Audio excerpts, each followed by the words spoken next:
black on black crime every single weekend in.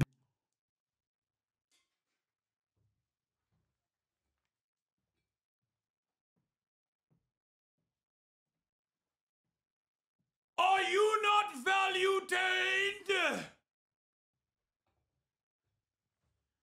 Are you not value-tained? He said, I could be more racist, just you wait, motherfucker.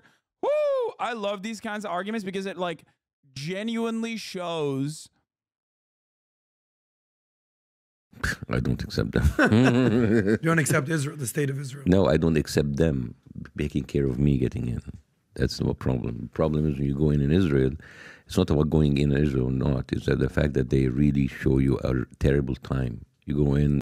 Yeah, this is like one of the major reasons why I worry about going into the region as well. This is like a very common perspective shared by Arabs, is that Israel does a very, very horrible job of showing you appreciation for your tourism or your patronage. Doomed Chimo, Moses C, and Franklin N, thank you for the 5 get the subs. Doomed Chimo, thank you for the 5 get the subs as well. All right. In the security, they treat you like shit. Really? Yeah, I mean, I've been invited by Palestinians a lot to go to there. And so, like, I would go to you, but, like, I don't want. What do you mean? Not if you're on birthright, Lamau. Brother, yeah, at that point, you're not visiting Israel as an Arab. You're visiting Israel as a Jewish person. It's very different. Remember, this is not my designation. There are plenty of Arab Jews in Israel, but Israel considers them to be Jewish and not Arab. I want to deal with the border control of Israel. It's just because they humiliate you. And that's because you're Arab, or that's because I'm Arab. But they have 20% of their population is Arab. They're not leaving. Yeah, but they're treating them like shit. Are you Arab? No, I am not Arab. I'm Turkish. But, you know, I am Muslim. And that's enough. Not according to them. I've seen them. I've met them. I met them too. I mean, they don't have, like, you talking about the 20% of Palestinians? I'm talking about the 20% of Israelis are Muslims, are Arabs. Yeah. If given a choice to move to any other Middle Eastern country, given the state of circumstances of the Middle East, they would choose 100 times out of 100 to stay in the democracy of Israel. That's so awesome.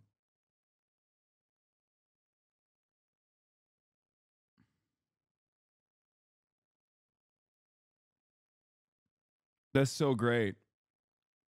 Source, I made it the fuck up. 2 things that are really funny.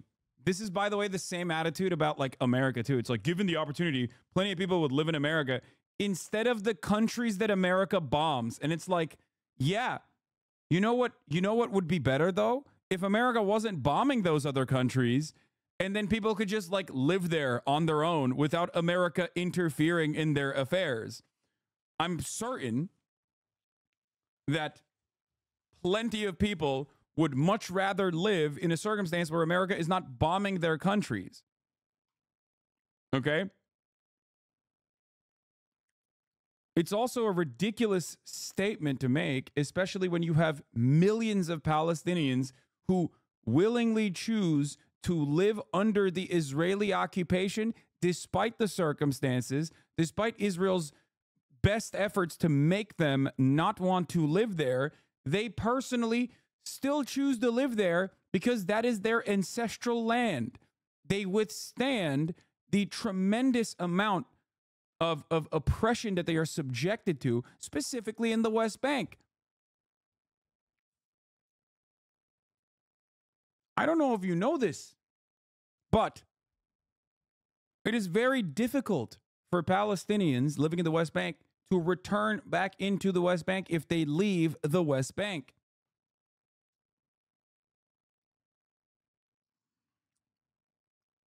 Why don't they leave? Have you talked to them about their healthcare and their schools? Because they're about like 25 Arab cities that they don't have hospitals or schools. They have to take in Gaza or in the West Bank. No, I'm talking about inside Israel. I'm talking about Arabs with Israeli passports, fully fledged Israeli citizens. They don't have a single cinema, they don't have a single hospital, they don't have a single school in their cities, and they have to go to the Jewish states in order to go there. There are many, many, many, many daily microaggressions against the Arabs who live in Israel having the Israeli passport. Even within the Israeli community, you have slurs like Arabi Malukhlakh, which actually that's their N-word. I mean, I can go on and on and on But about slurs are going to be everywhere. In America, where we're all equal, there's slurs. Yeah. Right, that's awesome. Yeah.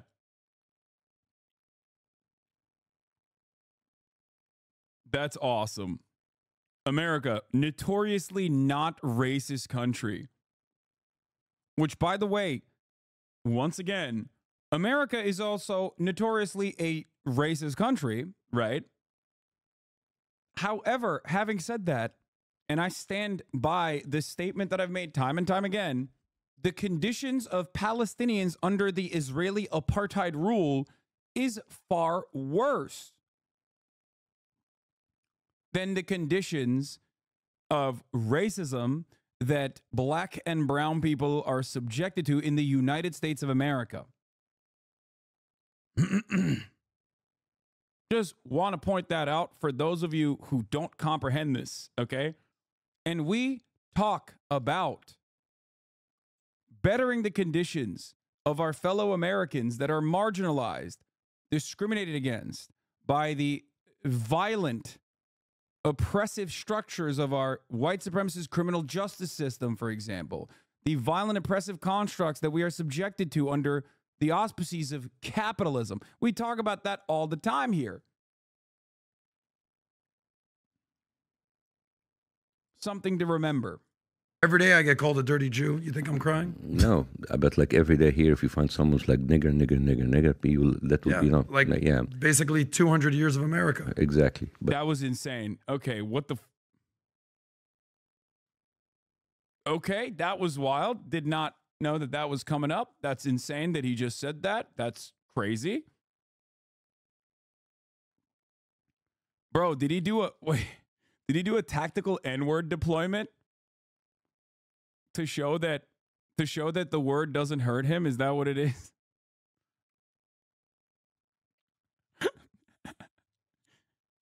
He did a tactical N-word deployment to show his interlocutors that the word does not threaten him. Didn't it sound like it was his first time saying it that fast? The Livswell guy that loved this guy for that? Yeah, that was insane. He didn't just drop it one time. He dropped it like a lot of times. It's probably because we are called sand N-words all the time. Yeah, dude, but you still said sand N-word. Notice how you said that? And same thing with me. I get called that too. I'm a lot paler than Bassem is, and yet I get called that all the time. I'm not going to say it.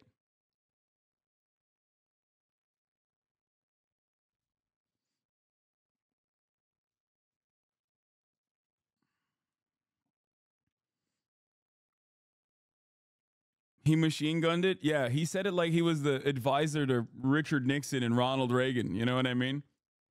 But like when you have like one part of them was much more stronger, and actually control the other one, and all they do is like slurs, because the Arabs cannot do slurs against the Jews. So why don't they leave? Well, some of them actually, because it is basically, it is between like a shock and a hard place. Yeah, they are. The whole idea about like Arabs living a wonderful life, they're living good life. The black delegation is choosing to overlook this because the other guys are more annoying. Why did no one call him out? Are you kidding me? Because he's sitting across from right-wing shitheads, dog. Why would they call him out? That'd be really funny if they did. They'd be like, wow, dude, only we get to say it racistly. You can't say it at all, as a matter of fact. Also, why did they not call him out? Because guess what, dude? That's valuetainment, okay? Are you not valuetained? I'm going to keep saying that. Oh, Jesus. I love saying that. Are you not valuetained? Patrick, but David. compared to other Arabic countries, which is a really low bar. And the fact that like can use like a low bar to sell, and at least they're happy now. It's like I'm living here because I don't know where else to go. I appreciate you saying that, because the bar in many Middle It's like, I appreciate you saying that. I love that you said the N-word. Eastern countries is very low. I'm not coming here to defend any countries. I know you're not. I'm asking what countries you would go on tour. I'm just saying that the security and the equality that Israel wants you to think that they have it between all of their Arabs, it is not true. They have something called zoning committees, where you as an Arab coming in to get an auction, to get a house in a Jewish town, you will not be allowed to take it. And it happened more and more and more ago. One thing to always consider for those of you who are unfamiliar with this process, many of the things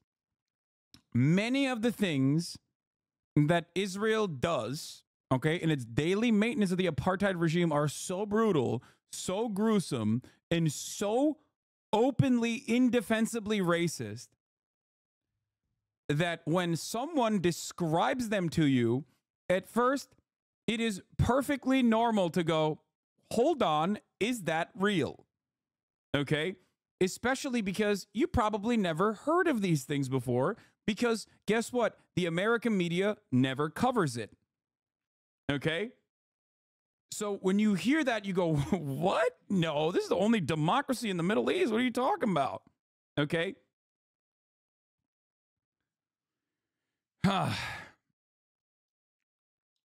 Before, it happened in Nazarit Elite. It happened in many cities that I actually talked about. There was like an auction where they found that most of the people who are getting the houses were Arabs, and the city canceled the auctions. And they canceled the auctions saying that we want to preserve the city of Tarshiha as a Jewish, Zionist, secular country. So I don't know how Zionist and secular and Zionists come in the same city. So, it's right, because like I'll sit there and if you want to read this real quick, I'll sit there and I'll talk to my friends in California, and I'll say, hey, you know, California, this, I hate California, I hate this, I hate that, I hate this, and he'll say, why don't you leave? God, I love Patrick Bet David. He does remind me of Jank a little bit. He's like, I think he's like reverse Jank. You know what I mean? He's like evil Florida Jank.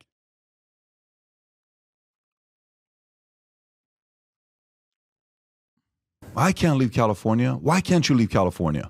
Well, because my family's here, my unit's here, my kids are here, my uncle, my aunt, my grandma, da-da-da-da-da. Okay, got it. But I hate it here. I wish I was living in Texas, or I was living in Florida, whatever. Okay. Some people here, I can't believe, you know, da-da-da. Okay, why don't you leave? Well, I can't, you know, this, that. We lived in Iran. We left, lived in Tehran for 10 years. And I mean, I went to school there till 5th grade. I read, write, Farsi, everything till I left. And I went to Germany, right? I lived in Germany for a year and a half. And then we finally get here. Like, holy shit, we make it to America, right? It's like a dream. But the people that, it's not the people that can't leave that give the argument of why don't they leave. It's the people that can leave that choose to stay. Why do you choose to stay? Like, I'd love to have a room full of 50 people who are Arabs who can choose to leave Israel. Why are you not leaving? Make sense? Just to kind of get an idea. What would you say? Why are you not leaving, right? If you have the ability to leave, you can go to a different place. Why don't you? Why do 2 million people in Gaza being bombed every single day for 100 days? Why don't they leave? Because that's their land, right? So you can be living in a very shitty situation, but you will not leave because you know that you're not going to get back again. There's those people living in Gaza, 2.2 million people. They're living under subhuman conditions. They could leave. As a matter of fact, everybody pushing them to leave through Sinai, whatever, and said, oh no, we will not leave because this is our land. Sometimes you get connected to the land and it doesn't matter how bad. So to answer your question, why don't you leave? Because that's their land. Yeah, but I'm talking about the Arabs. Yeah, bro. There's like, okay, let's look something up, okay, really quickly. Population of Ohio. Okay, ladies and gentlemen, the population of Ohio is 11.78 million. Okay? A question I ask myself all the time is, why the fuck do you live there? Okay? Why? Why do you live in Ohio? And the answer is quite simple, as a matter of fact. For many people, it's all I know. For many others, maybe it's the economic hardship of moving away. Or maybe a lot of people like the attitude and the vibes of the Buckeye State. Okay? This is what has made Ohio the 7th most populous state in the nation. And you have far greater freedom of movement living in Ohio than you do in Gaza. Okay? And yet people still choose to live there. The goal isn't to evacuate Ohio. The goal should be to make sure that Ohio and everywhere else in the United States of America has decent material conditions.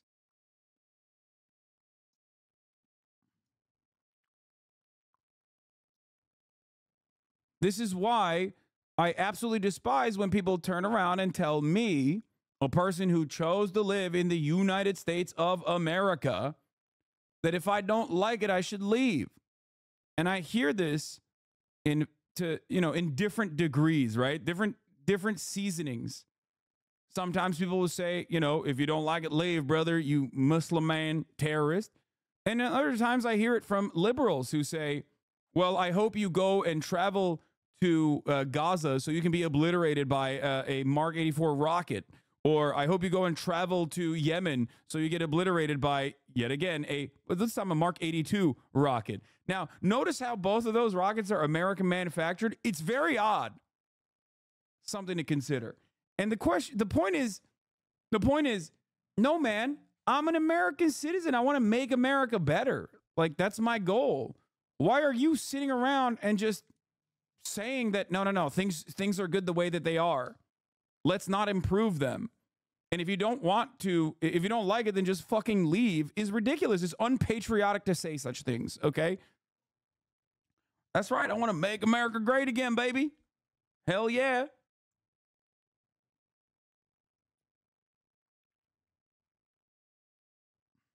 In Israel.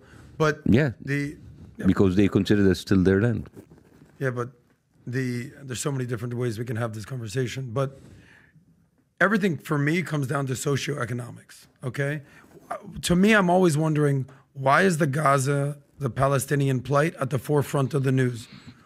Right now, we're starting to see Yemen in the news. People don't realize for 10 years, there's been a civil war with the Houthi rebels, Saudis, Sunnis, Shiites, Iranian-backed militants killing each other. Never in the news. Syria, 10... Is he doing black-on-black violence for the Middle East? That's awesome. It's so funny because the parallel is perfect, okay? He said, why doesn't anybody talk about black-on-black violence?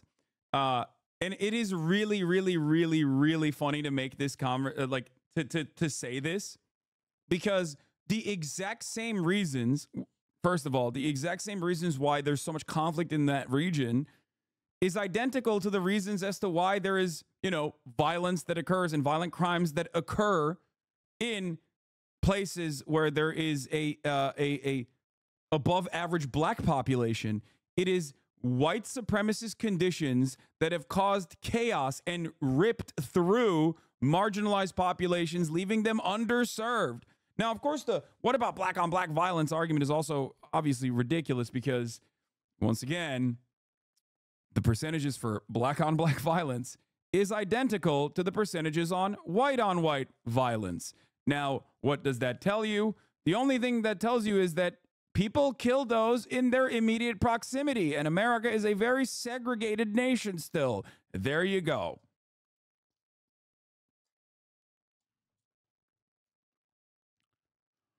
Stop paying attention to this genocide. This is the same Hasbro talking point. Israel's such a small country on the other side of the world. What's your obsession with the Jewish state? Exactly. It's always so funny to be like, to engage in this, like, Israel is a small being country. Guys, Israel is a small being country. Please, please let them do a little bit of a genocide. It's fine. Tens and tens of thousands, hundreds of thousands of people murdered. We know what's going on in Iraq, what's going on in Afghanistan. This is not an anomaly in the Middle East. But in my opinion, humbly, with all due respect, what's going on in Gaza is the equivalent of BLM in the States. What do I mean? So, black on black crime, every single weekend in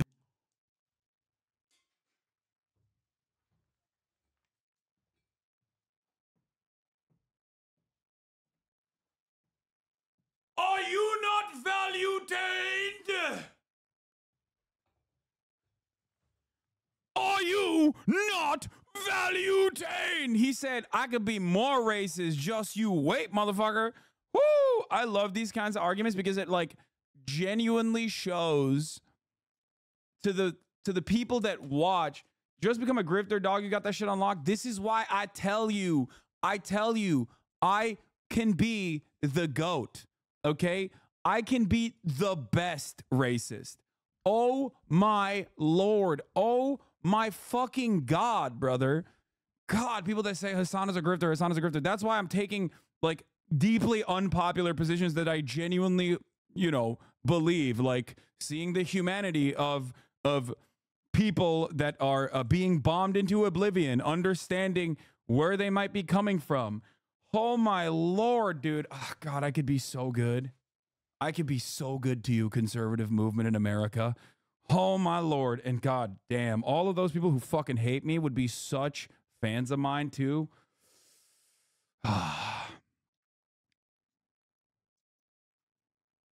Anyway.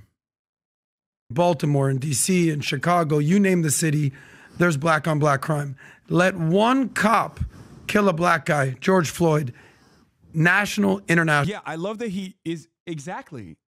Because he's right wing, he doesn't understand that this comparison unironically does a pretty solid job of, I think, getting liberals to comprehend this, because they at least understand to a certain degree white supremacy, right? If they are, depending on like what level of liberal they are, they might be just as racist too. But like this argument actually, in my opinion, ends up causing liberals to reconcile their positions, like to recognize that I disagree. I think you would ironically push them far left, law, just to spite you. No. If there's one thing that the right loves, they love, no matter how much somebody is very openly a grifter, they still fucking love anyone that champions their positions. Yeah. It's too true. Matt Taibbi bragged that he makes more money now. Oh, yeah. Do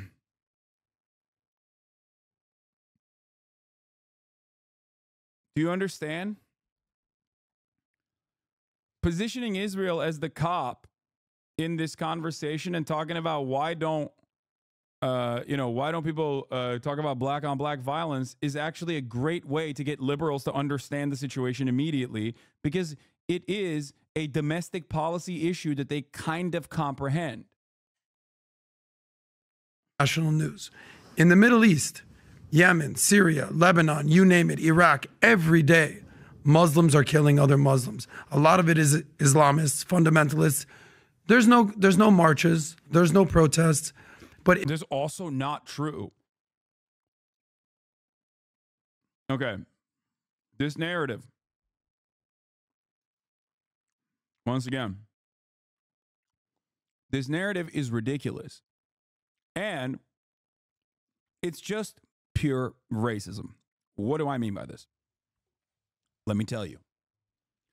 The notion that black people don't care about black on black violence is one that only white people can champion, or white supremacist black people like Candace Owens.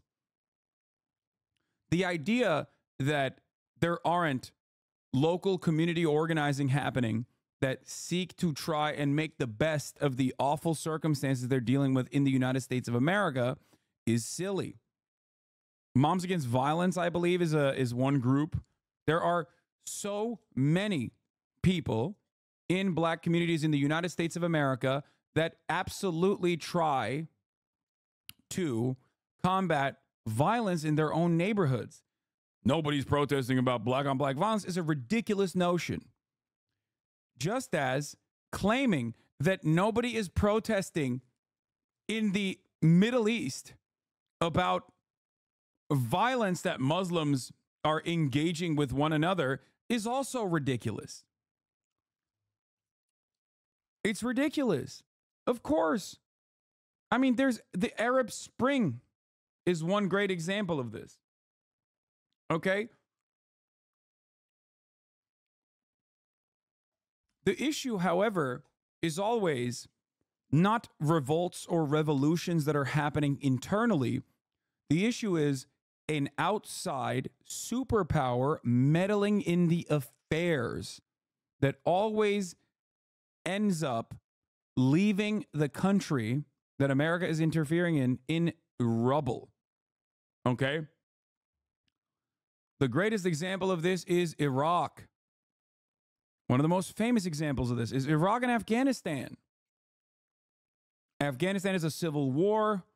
USSR involvement comes in. It's devastating for the USSR. Taliban inevitably take over. America comes in, invades Afghanistan, 20 years of death and destruction. And what does America do? Pull out. Who's in charge? Taliban. With Iraq, America goes in, does a violent and brutal occupation, and the formerly nationalized oil industry of Iraq, of course, suspiciously finds itself in the hands of American oil companies. Okay. The oil and gas industry in the United States of America. And also Halliburton is sent in to fix the country that it destroyed. Who is the former CEO of Halliburton? Dick Cheney. Don't think about that either. What happens after America's invasion of Iraq? ISIS happens. Do you understand? Every time America gets involved in other countries, specifically in the Middle East, they do it for personal gain, and not even for the gain of like the average citizen in the United States of America. Because if you live in Missouri, you didn't see any of those fucking material gains, okay? Maybe your oil prices, sure. But overall, you didn't see like a genuine benefit. The consequences of that, the allocation of resources to continue enacting imperialist policy over there for our corporate profits, our corporate bottom lines, has actually been quite devastating for you because you don't have a decent infrastructure. You have no decent educational opportunities. You don't have a good job prospect. You don't have health care. You don't have any of these amenities that you're supposed to have living in the imperial core. You got nothing.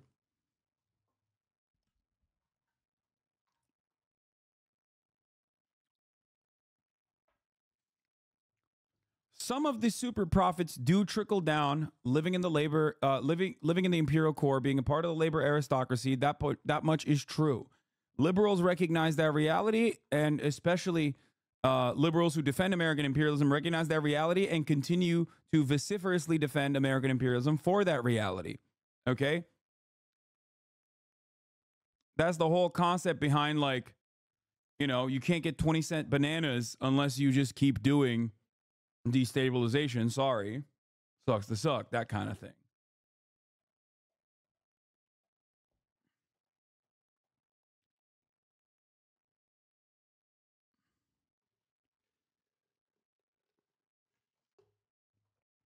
Problem is, you don't get the bountiful treasures of American empire in the way that like other social democracies in Europe do. And part of that is because America is the most destabilizing force. So like they focus more so on death and destruction and maintaining the violent hegemonic superpower position that the United States has. So you don't even get the same kind of amenities. You don't get the same kind of amenities that like European social democracies have, which by the way, there's a time frame there as well. There's a shelf life to that European social democracy that Europeans take for granted. So that kind of privatization is coming for you too. Neoliberalism is impossible to avoid, unlike the top of the hour ad break, which of course is very possible to avoid. By subscribing, of course, for $5 or for free, you can avoid the top of the hour ad break. Europeans, you cannot avoid neoliberalism, but you can avoid the top of the hour ad break by getting gifted a sub as well. Here's a 3-minute ad break now.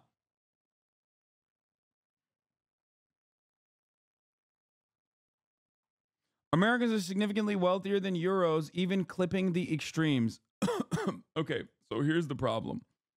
South Korea and Japan in rubble. Yeah, they're fucking so bad. Yeah, famously, South Korea and Japan, other communist nations. Okay? The issue is, we do not think about the cost of living. We do not adjust to the actual cost of living in these countries. We do not have an appropriate way of deciding. We do not have an appropriate way of deciding, like, what the living conditions are in these countries. We just think, oh, high taxes, and also they don't get paid as much. You don't think about all the amenities that come along with living in a European country, from public transit, that walkable cities, and a better welfare structure, a better welfare state in general, healthcare, better public education, what that has, like what impact that has on the attitudes that people have, on the living conditions that people have, just the overall ease of life, better federally mandated protections in the workplace. These are all things that, one, Americans can't even dream about, and two, they don't even know exists in Europe. We talk about a country where there's no federally mandated time off for, having a child, no paternal leave, no federally mandated maternal leave, no days off, with the exception of, I guess, bank holidays, if you're lucky enough to be in a role that allows you to take time off in that situation. But we do not adjust. We do not adjust for the living conditions. We do not adjust for life expectancy. We do not adjust for even metrics that are incredibly difficult to comprehend, like happiness, okay? I guess it's entirely dependent on your worldview, but I don't personally think anybody looks at the overall GDP and goes, that's right, baby. Unless you're like a brain-broken neoliberal online or something. But nobody points to the stock market doing well to be like, well, I'm really happy because the stock market is doing well. Some people, I think, delude themselves into thinking that, when the stock prices are better, that they're doing better as well. And, because of our 401ks and ways in which the stock market losses are socialized, the gains are still relatively privatized, of course. People think that they have a stake in the fight, but you don't. You don't.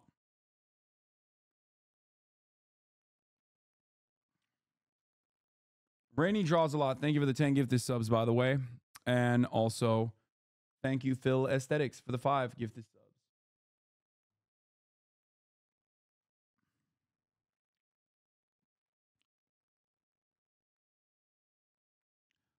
I don't think you know many white American boomers well enough. Have you spoken to my parents? Yeah, I know that, like, people delude themselves, unless they're in the upper crust, unless they're in the top 10% of wealth, which does own 90% of the stocks, the stonks. And many people fall under that category. America has a shit ton of millionaires.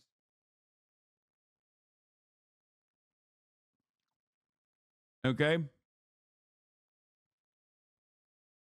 I'm going to pee. Israel defends itself after October 7th, and I've seen you condemn Hamas for October 7th, but you've also sympathized with the Palestinians, as you should. But all of a sudden, that's the biggest story in the news. Why the distinguishment? Why can't Muslims say... There's a difference between comparing conflicts, civil war, and then allowing another country to bomb you from the sky every single day for 100 days. You cannot compare the both.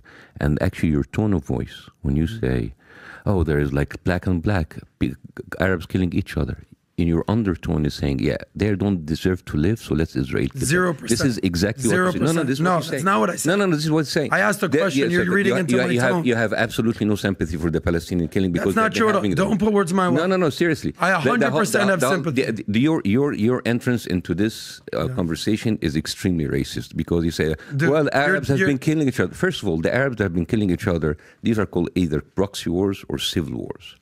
But this is different because the America is not standing behind Saudi Arabia voting every single UN resolution like Israel. Israel is killing Palestinians and nobody can do anything for them in the UN or the Security Council.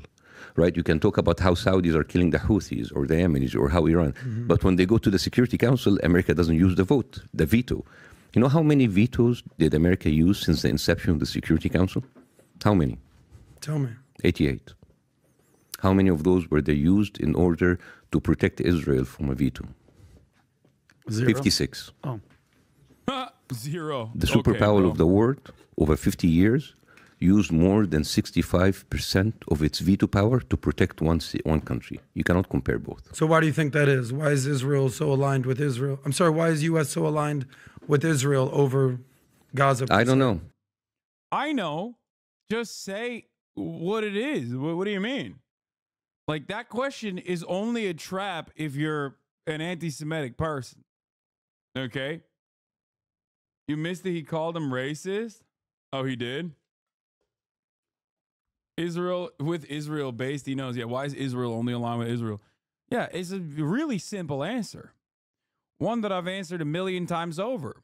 Israel is an American state, and an important American state, not like a shitty one, okay? Not like North Dakota.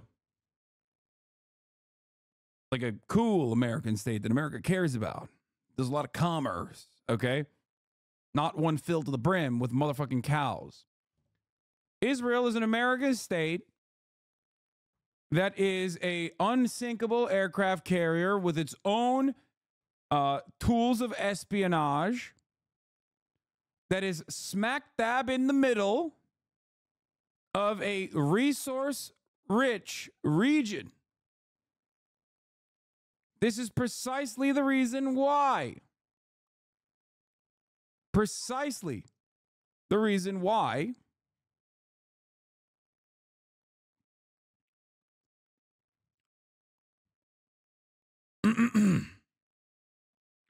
Joe Biden and others have said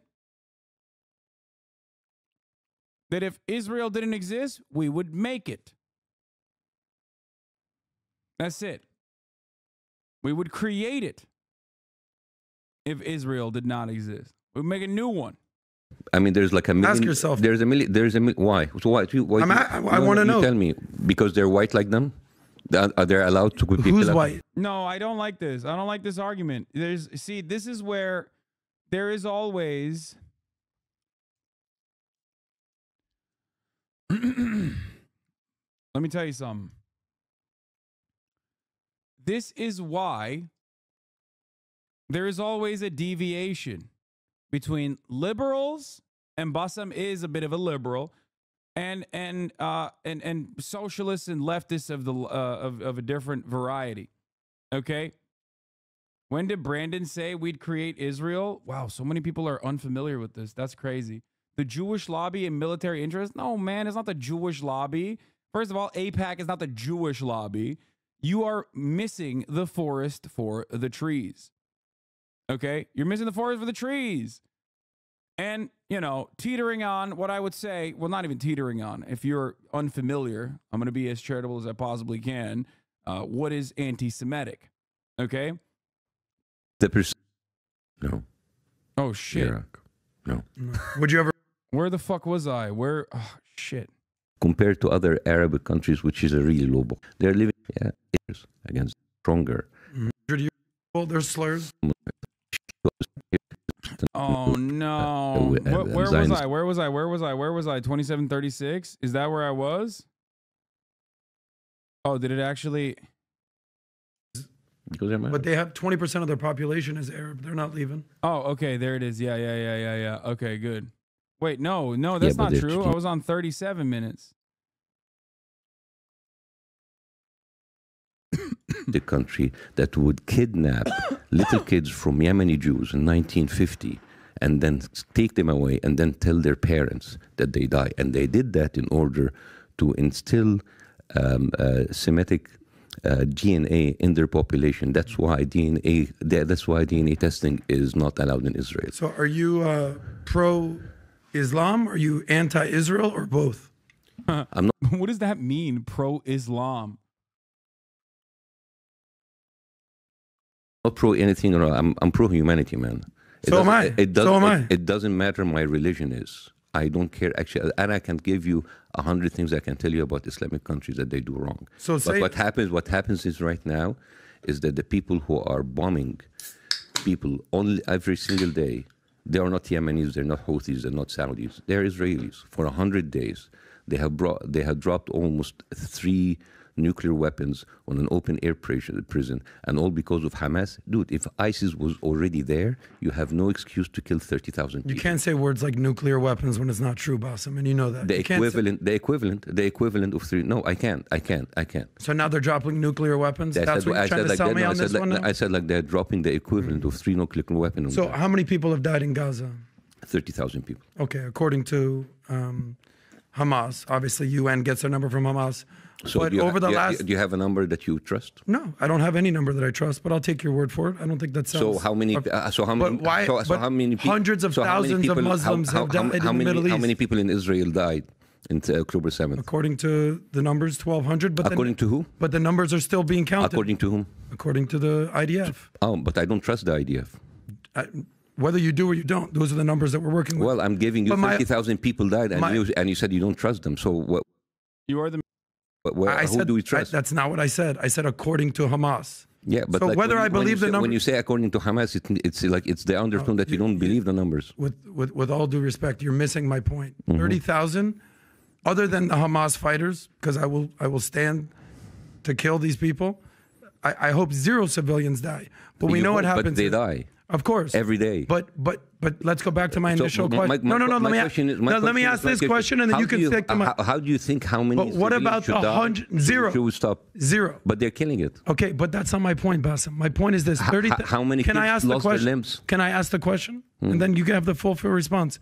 Why is this issue at the forefront of the news when hundreds of thousands, since 9/11, 5 million plus people in the Middle East have died? 5 million. 5 million versus 30,000. Where are the marches? Where are the protests? You haven't been around. No, you just haven't been around. No, but I also read the newspapers. I see what's going on. That's crazy, dude. Oh, I haven't seen the marches myself, so they must not exist is ridiculous. It's a ridiculous take. The idea that like Arabs are not consistently, or the Muslim world is not consistently up in fucking arms about the sectarian conflict that oftentimes is, of course, backed by Western powers is ridiculous. It's like trying to have a conversation with a baby who lacks object permanence about whether or not I actually got your fucking nose. Okay? I can tell the baby, I didn't get your nose. This is not your nose, baby. But the baby will be like, but in my heart of hearts, I believe you did get my nose, sir. Goo goo gaga, give me back my fucking nose. Where is my nose? I say as the baby. But that is the nature of debate with a reactionary. That's it. Especially in the United States of America. American exceptionalism straight up dictates that you have to literally talk to a stupid person who has the dumbest fucking opinions and simply on the virtue that they thought it and they are a unique and individual snowflake that you have to take it seriously. His argument is not backed by any evidence whatsoever. His argument is simply backed by, well, I didn't see it, and I read the news. Okay, got it. Going on. Because there has been marches against what's happening in Yemen. There have been massive marches against what happened in Iraq. If you ask the average person, they couldn't tell you that there's a war in Yemen. There is a difference. But if you ask the average American, they... What does this prove? Once again, this is not an argument. You went from Arabs are not protesting this kind of thing to saying the average American doesn't know. Okay, yeah, that's deliberate. That's by design. They know what is exactly going on in Israel. Here's the thing. These mental gymnastics where you want to divert people to other conflicts, these conflicts are proxy wars. These conflicts are civil war. Terrible, horrible. Civil war. There's been civil war happening in all kind of Asian and African country.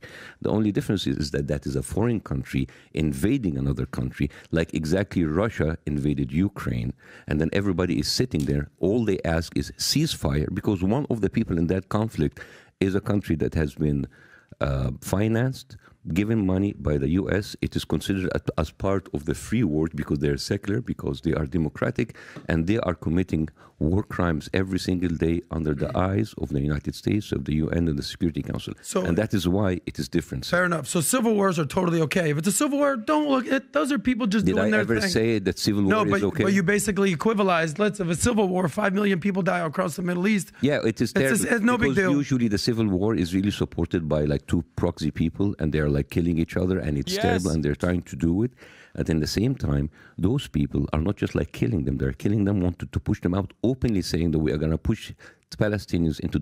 Also, his argument basically reduces to, you know, there's civil war in Arab nations, which means like Israel should get a little bit as well. Cutie said you made her therapist sad because you tease her for liking T Swifter. Wait, really? That makes me sad.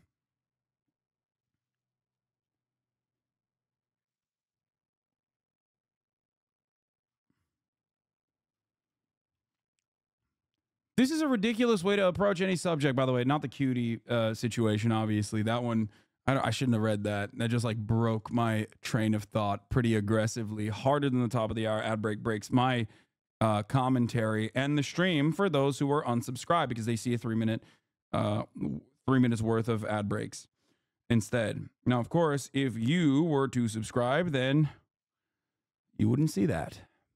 Or, you know, maybe you could get gifted a sub if you're lucky. Here's a 3-minute ad break now. So,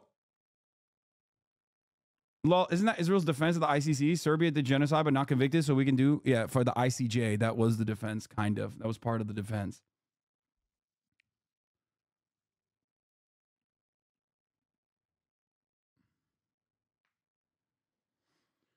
Oh.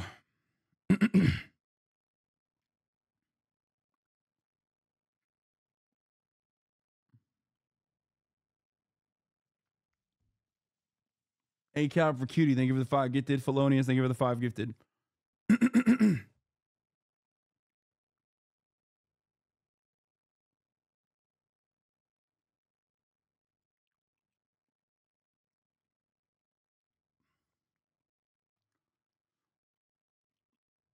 So, Kaya is snoring loudly currently.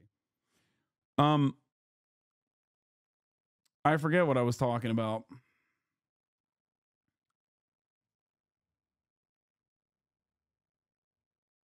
All of the things that just happened in the last like 5 minutes made me lose my train of thought.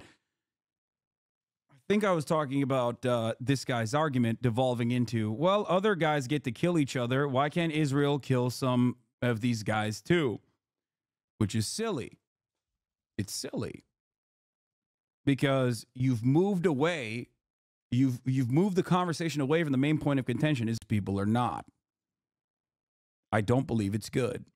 I don't believe, even without Israel killing 30,000, close to 30,000 Palestinians over the course of 100 days, what Israel did in October 6th, what Israel did in October 5, what Israel did on before October, in the daily maintenance of its apartheid regime, was still violent and immoral. Because violence is a necessity for the maintenance of an apartheid regime, as we know from other apartheid regimes, like South Africa. That's it. To the Sinai. Basically, that is my country. All right. The only people shouting for the river to the sea are the Gazans. Well, Palestine will be free. So what does a free Palestine look like? You know what's the difference between regular people in the street shouting from the river and the sea? These are regular people that are carrying flags in the street. You know what's happened on the other side? You have government official like Bitzail, like the Minister of Finance. You have bin Ghafir, who is the Minister of National Security. Both of them, by the way, were arrested many times for acts of terrorism against their own country. Wait, these are Israeli prime ministers? These the minister. Not the prime ministers, ministers of certain. Yeah. So do you mean to tell me that Yahya Sinwar, who's the head of Hamas, or Mahmoud Abbas, who's the head of the PLO, they're not politically saying from the river to the sea? So if we're going to use that equivalence... You didn't even finish. Okay, go ahead. So first of all, you are comparing a militant group, a terrorist group, with a secular democratic country. This secular...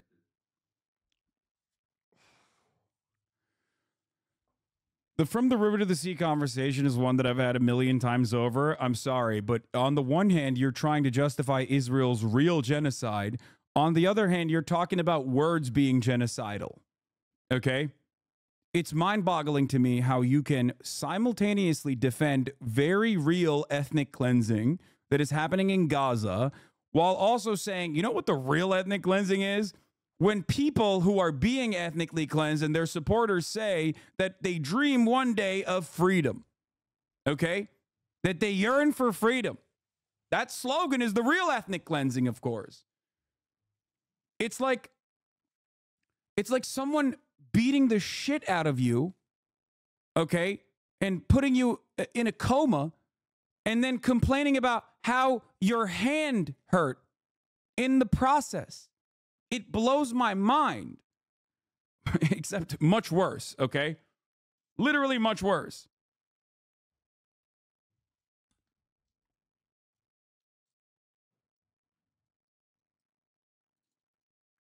Genuinely frustrating.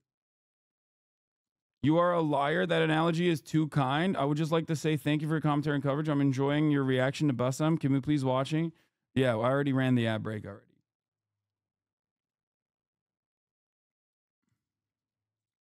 The democratic country that I'm telling you about, they have ministers coming up with the map of Greater Israel behind of them, and they openly talk about them, which is, by the way, if you don't know, the Greater Israel map is from the river to the Euphrates, including part of Saudi Arabia, Jordan, Lebanon, and Syria, and of course, Palestine. So that is the official talk of the official ministers. So you want to kind of ignore this, and you go after random people in the streets with flags saying from the river to the sea. Don't you see that comparison is a little bit Well, off? it's not just random people. It is Hamas, who is the governing body of Gaza. Hamas? But the point of a democracy, what do you mean? Hamas, at the end of the day, they're a militant group. From the river to the sea predates Hamas by approximately 20 to 22 years as a slogan.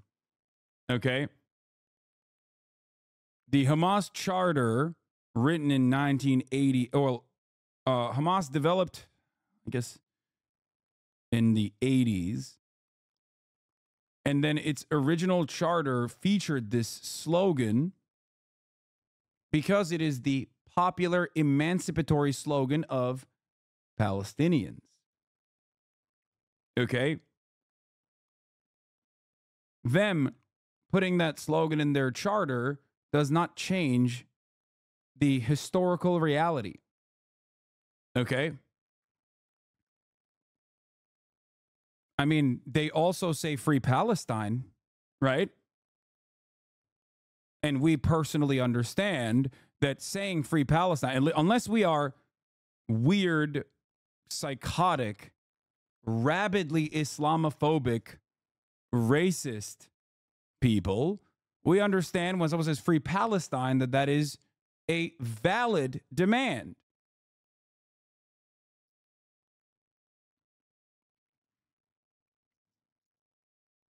You don't go, well, Hamas says free Palestine. There is no other version of this where you look at in a situation where one side is the genocidal side and the other side are victims of said genocide, and you look at the oppressors in that and go, I am going to frame this on the boundaries of what the oppressor has set. Well, we do that for everything, but reactionaries do that for everything. Oftentimes, progressives are supposed to see through that kind of thing. They're supposed to make this assessment on the boundaries of who those who are enslaved and in chains are and what their slogans are and what their slogans actually mean. Unless you're an absolute dumbass, you would never look at a situation where someone says Black Lives Matter and then the other side says, well, that's actually racist. Why not all lives matter? And go, you know what? I agree with the other side.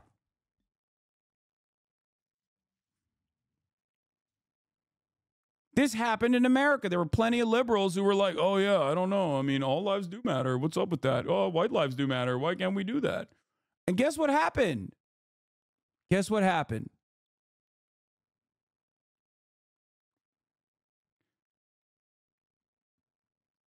People now understand it because those who support Black Lives Matter turned around and explained it to others and said, no, you don't understand. All lives do matter. But all lives don't matter until Black lives matter because Black lives are not seen as a part of all lives in this equation in the eyes of many. And in a similar vein, many activists of all different backgrounds have described the historical importance of saying from the river to the sea, Palestine will be free. And yet, people simply don't listen. They go, la, la, la, la, la, I can't hear you. I am still going to operate on what I believe it is. I'm going to falsely claim that you are saying anti-Semitic things. I'm going to falsely claim that you are being racist. I've made plenty of jokes about the issue already, including those who others have made as well. Like, you know, don't say from the river to the sea, Palestine will be free. Say, you know, that all the occupied territories where Palestinians reside in, including the 5 million under Israeli occupation and also the 6 million that are refugees outside of Israel proper, will one day be able to live in a secular, pluralistic, democratic country where they will have equal rights to the Jewish Israeli population, right? Like that's not a slogan.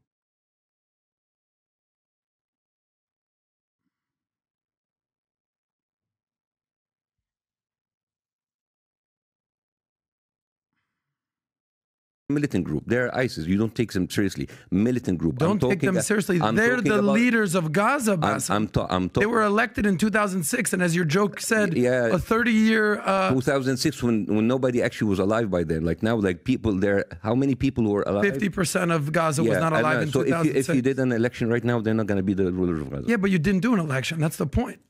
Why is that? Why is that? Because basically they kicked out Fatah and the PLO, and they're running the West Bank. And Israel didn't put them under blockade and kick the shit out of them. There is an argument to be made there. You think that I'm saying that Israel is completely innocent? Do you think I would say that the U.S. is completely innocent? No, I don't think you said that. We had a debacle in Iraq. We had a debacle in Afghanistan. There's no perfect country. There's no innocent country. Listen, this is... We had a debacle in Iraq, and we had a debacle in Afghanistan. A debacle. Anyway, I do like that Bassem does a fairly decent job because, like, listen, any moment where you're on the back foot in a conversation like this is a moment where you've, like, legitimately conceded certain points. So that's good. Okay? This is what you do. And when I say what you do is what America and Israel and all of this, like, let's kill them all. No. You've already put words in my mouth. You've called me racist. You're saying that I want to kill everybody. I've said none of those words. You kill people and then you ask questions later. You kill people, you ask questions later. Isn't that what Hamas does? America did. Hamas is a terrorist group. You are comparing Hamas. Every time you compare Hamas, I'm bringing you Israel and America, which are supposedly democratic countries. Hamas and ISIS and whatever, these people are not like good examples, right? I agree. Good example. So when you tell me Hamas, all right. The moral equivalence between Hamas and Israel is a ridiculous one. Okay, the Israeli government exists. Hamas would not exist if the Israeli occupation did not exist. It is a nationalist resistance group that is definitely Islamist. Okay, its inception is certainly Islamist fundamentalist. It no longer reflects, especially on its civil governance side, those same values. Obviously, there's a separation between the two. Okay. This guy says he's literally comparing Israel to terrorists. I can't. Brother, what I'm about to tell you is going to freak you out. Okay? I'm actually not comparing Israel to Hamas. But if I were to make that comparison, simply judging by October 7th, for example, and what percentage of the casualties were civilians, 800 out of the 1,200, versus the past 100 days of ethnic cleansing being done in Gaza, Hamas would be the lesser evil. Oh, you meant the idiot show host. Okay. That's true. Objectively,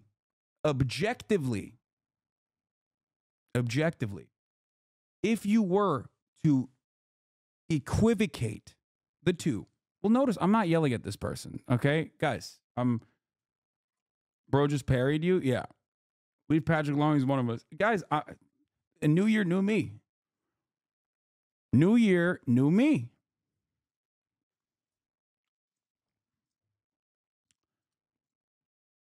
Reformed. Okay? I'm also Egyptian, and I wish Bassem wouldn't capitulate so hard. However, whenever Hamas comes up, no, he's speaking to an American audience. Look, I think he's doing fine, okay? He's doing fine. You don't want to get lost in the weeds, okay? You don't want to get lost in the weeds. Obviously, there are certain things you mustn't say, certain things that are just completely idiotic. Like any comparison between Hamas and ISIS is idiotic. And that's not a concession, okay? That's number one. Any concession on from the river to the sea being like genocidal rhetoric, which he kind of did as well when he talked about like, well, Israel does it too. And it's like, no, there is no comparison, okay? One party is the offending party. The other party is the victims, okay? The victims' calls for emancipation cannot be equivocated to the oppressor's calls for domination. Ridiculous. There's also literal laws surrounding this thing. When you talk about like international humanitarian law, there are laws around it. Okay? There are laws around it. It is valid and just to resist a belligerent occupier under international law. Okay? Correct. It is invalid, unjust, and illegal to be a belligerent occupier retaliating against those you are belligerently occupying. Doubly bad when you're also an apartheid regime.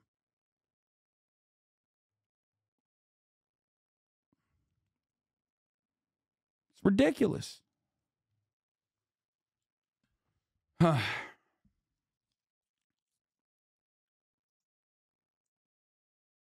Hamas is a violent, militant resistancy group.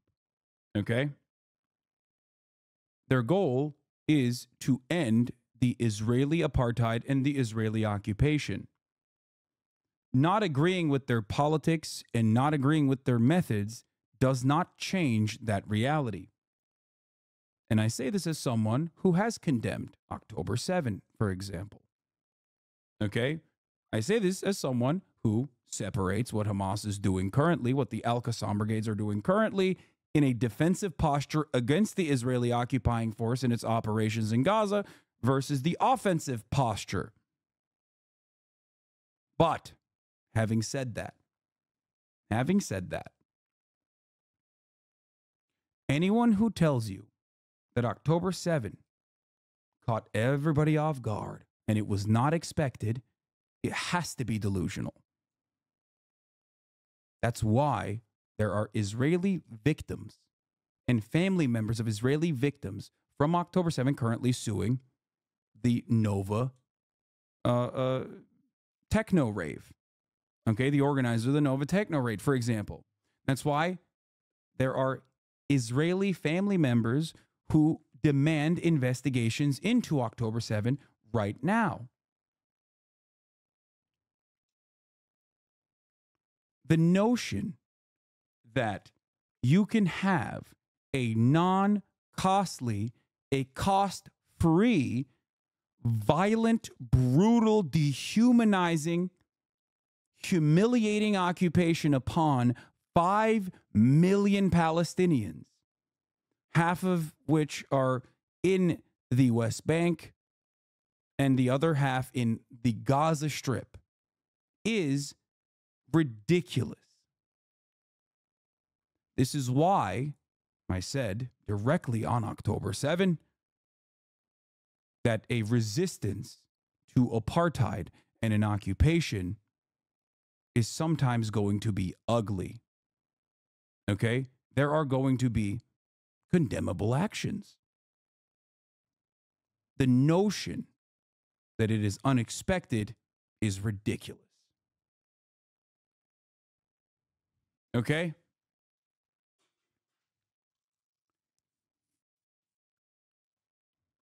And that actually comes from the fact that under Zionist racial agitative propaganda, the dehumanization of Palestinians was so perfect that many in the Israeli security apparatus believed their own lies.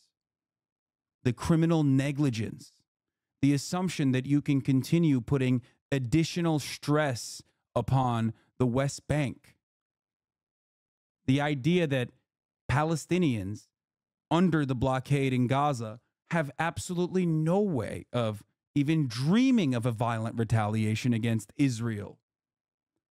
This stems from a supremacist attitude, thinking that you legitimately have so perfectly dominated, humiliated, and subjugated this population that they will remain like the docile, caged animals they are. But one day, they break through that cage. Okay? That's it. Right, fine. Hamas, horrible people. Let's talk about the leaders of the free world. America, they kill first, they ask questions later. And the result, Afghanistan and Iraq. Israel, disasters. They kill. I'm not going to argue with Israel, on that one. Disaster. Israel. Why? If you think that that's a disaster, then why do you not have that same energy for 75 years of aggression? Always against the last war, but never against the current one. Always for the last civil rights movement, but always against the current one. Odd. Makes you think.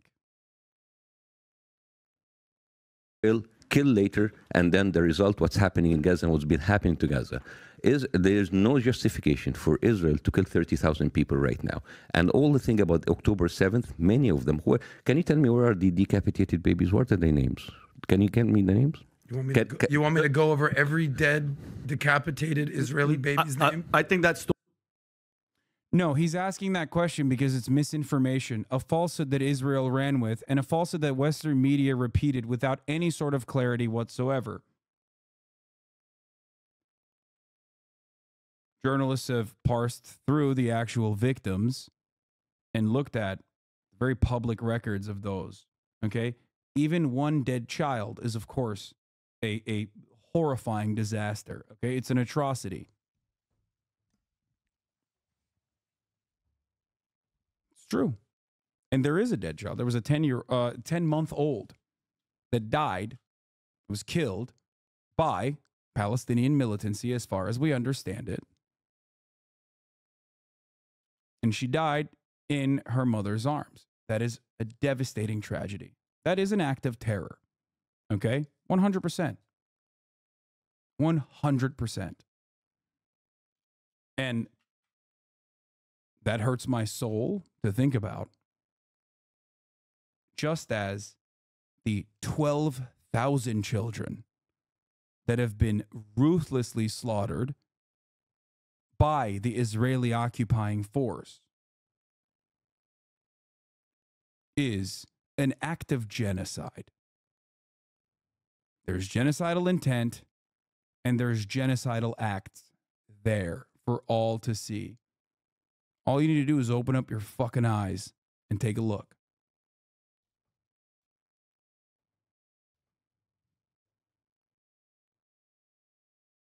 There were no babies thrown in ovens. That was also immediately discredited. Okay? There were no 40 babies that were decapitated. But that didn't stop Biden from repeating it. That didn't stop Ben Shapiro from repeating it and defending it.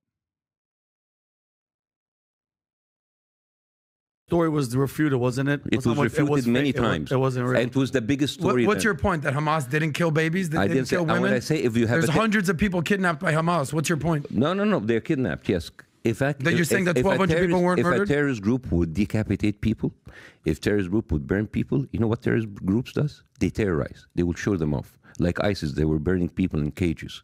All right? We will not find about the atrocities of rape or about decapitating from other sources because the terrorist group, by design, terrorizes. They would go in with their GoPro. It's actually low-key not a bad argument. I've never even thought about it from that framework. I talk about that from the perspective of like the hostages and why it is obviously the rational choice to treat the hostages well. Like that's why the Al-Qassam Brigade and you know the Islamic Jihad groups and all the other Palestinian militancies will do their very best to at least protect or offer some level of like security to the hostages. However, I will say this. The counter to that is also very effective because they did. Part of the reason why October 7 can be considered an act of terror is because they did. Palestinian militancy did very much strap GoPro cameras on their heads and ran around and shot civilians. That much is true. That is also another function of terrorism. Okay? Obviously, the much larger terrorists in this story, both by motivation and also by pure death and destruction, is the Israeli occupying force.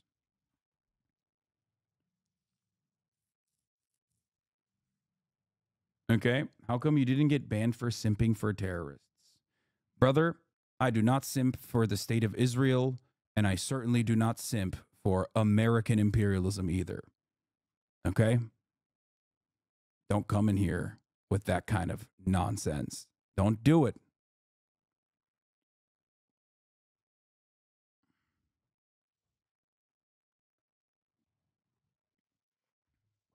No, that's a good argument against the whole atrocity propaganda that Israel has run.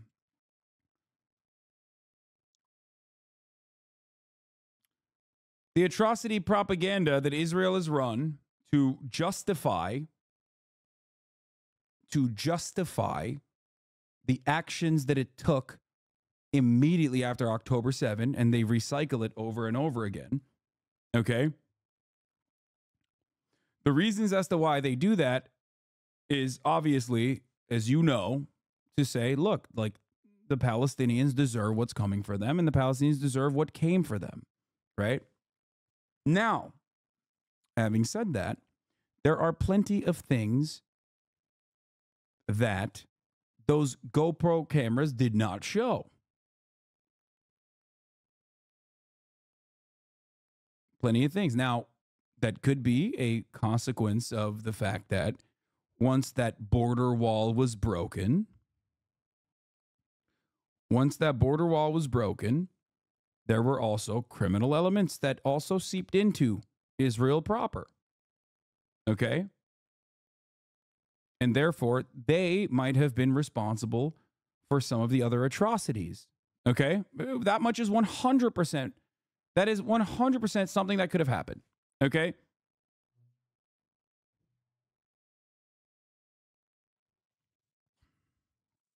Could have. Point is, you have to investigate. You have to. You have to investigate with an outside investigator that looks into sexual violence in conflict, like the UN special investigator that went into Israel recently and was met with backlash and criticism and accusations of anti-Semitism. The victims deserve the truth. You cannot stand against active investigations and simply demand that things are the way you say they are.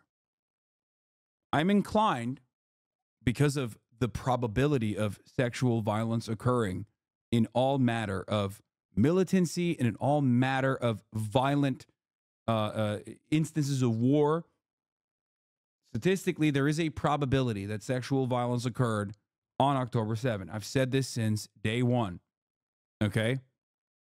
I know that a lot of people get very mad at that and go, what do you mean? Oh, Muslims would never do that. Or maybe more reasonable takes, like who had time to do such a thing when, you know, your goal is to go in and out and and you're literally trying to fight a superior military force in that time frame. It's not going to happen, right?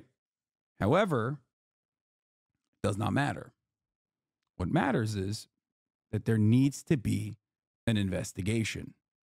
Obviously, some of the most erroneous, exaggerated claims of like systematic gang rape, that kind of stuff is not confirmed, and it still deserves an investigation.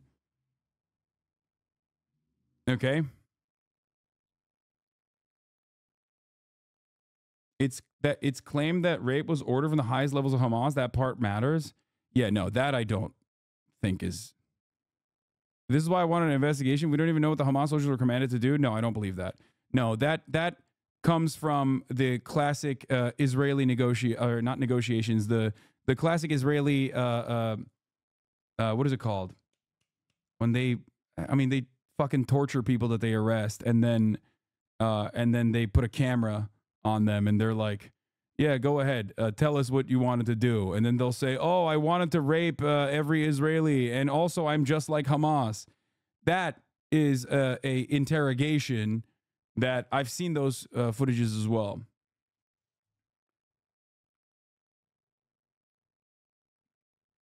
Yeah. It's a forced confession. It's not usable in court. It's completely ridiculous. And I mean, the Israeli government also uses it not to like dupe people even into believing anything. They usually just use it. It's coerced confessions, but they use it to humiliate. Like the Israeli government and the Israeli journalists that I read, at least, understand it as like a different, for a different purpose. The coerced confessions aren't to neatly wrap up a narrative that this is like a real thing that's going on, but instead to humiliate Hamas and try to separate Hamas from the rest of the Palestinian population. That's like their actual goal. That's why they will oftentimes name commanders by name when talking about who gave what order. It is very specific. That's the overall goal. They will show you the babies that they decapitated. They will not gonna hide it. It's like, oh my, we didn't do it, because terrorist groups does that, right? Remember ISIS when they were burning people in cages? Yeah. They like to promote their terror because the terrorist group wanted to terrorize the public. We have not seen anything of that. That's one of the most naive comments I've ever heard. We've seen videos, countless videos of them gang raping women and then blowing their head off while they chop off one of their breasts. We've seen these videos. No, you haven't seen them. Well, are you fucking You haven't crazy? seen it. Of course we've seen this You haven't video. seen it. We've You have read we've about seen it. dead bodies littered You have read all about over it. kibbutzes. You have read about it. Okay. And I can Go show watch you- the video. And I can. You're and- choosing. This and is I- selective ignorance. This is selective ignorance. That's like me saying, if that's like me saying, of course Israel's not bombing indiscriminately. No, they have. And I'm at least willing to own that. And I'm not Israeli, I'm American. By the way, I'm not defending Okay. Hamas. They did. But you are atrocities. equivalent. But what I'm saying is all of these like decapitating babies. That is wrong. That never happened. Okay, it was only a few. A few? How many? Dude, I'm not What- there on the what ground. are they- So what's your argument? We have pictures of let's be clear here. We have What's your pictures of every argument single- that they didn't decapitate didn't one say that. baby's I- head? no, So what are you saying? I said that what Hamas did was terrible, but it was inflated by things to make it emotional to think that it's okay to kill all of those people. It was inflated. So it wasn't 1,200. Well, how much was it? I don't know. Okay. But- So Israelis' numbers are inflated, according- 1,200, but the as a matter of 30,000 fact, from Hamas according is to- not as a inflated? matter of fact, You're talking out of both as a sides of your matter mouth. As a matter of fact, according to Israeli survivors, they said that many of these casualties happened because Israeli troops came in and indiscriminately killed everybody. Yeah, he said that we have video evidence of like many women being gang raped and having their heads blown off, and that's a lie. There is no video evidence of it. Owen Jones actually went and watched the October 7 video footage that Israel has. There was not a singular instance of sexual violence in that video, for the record. There's also no video evidence whatsoever. There's been no report of a video evidence at all from every outlet that has actually covered, every single outlet that has covered the accusations of sexual violence occurring on October 7, not a single one of them have mentioned that there is video evidence. Now, of course, there were videos on Telegram of atrocities being shared, right? Shani Luke? No, what are you talking about? That's not video evidence of rape. That's a gross and disgusting act against a woman who was murdered ruthlessly and then paraded around, if that's what you're talking about.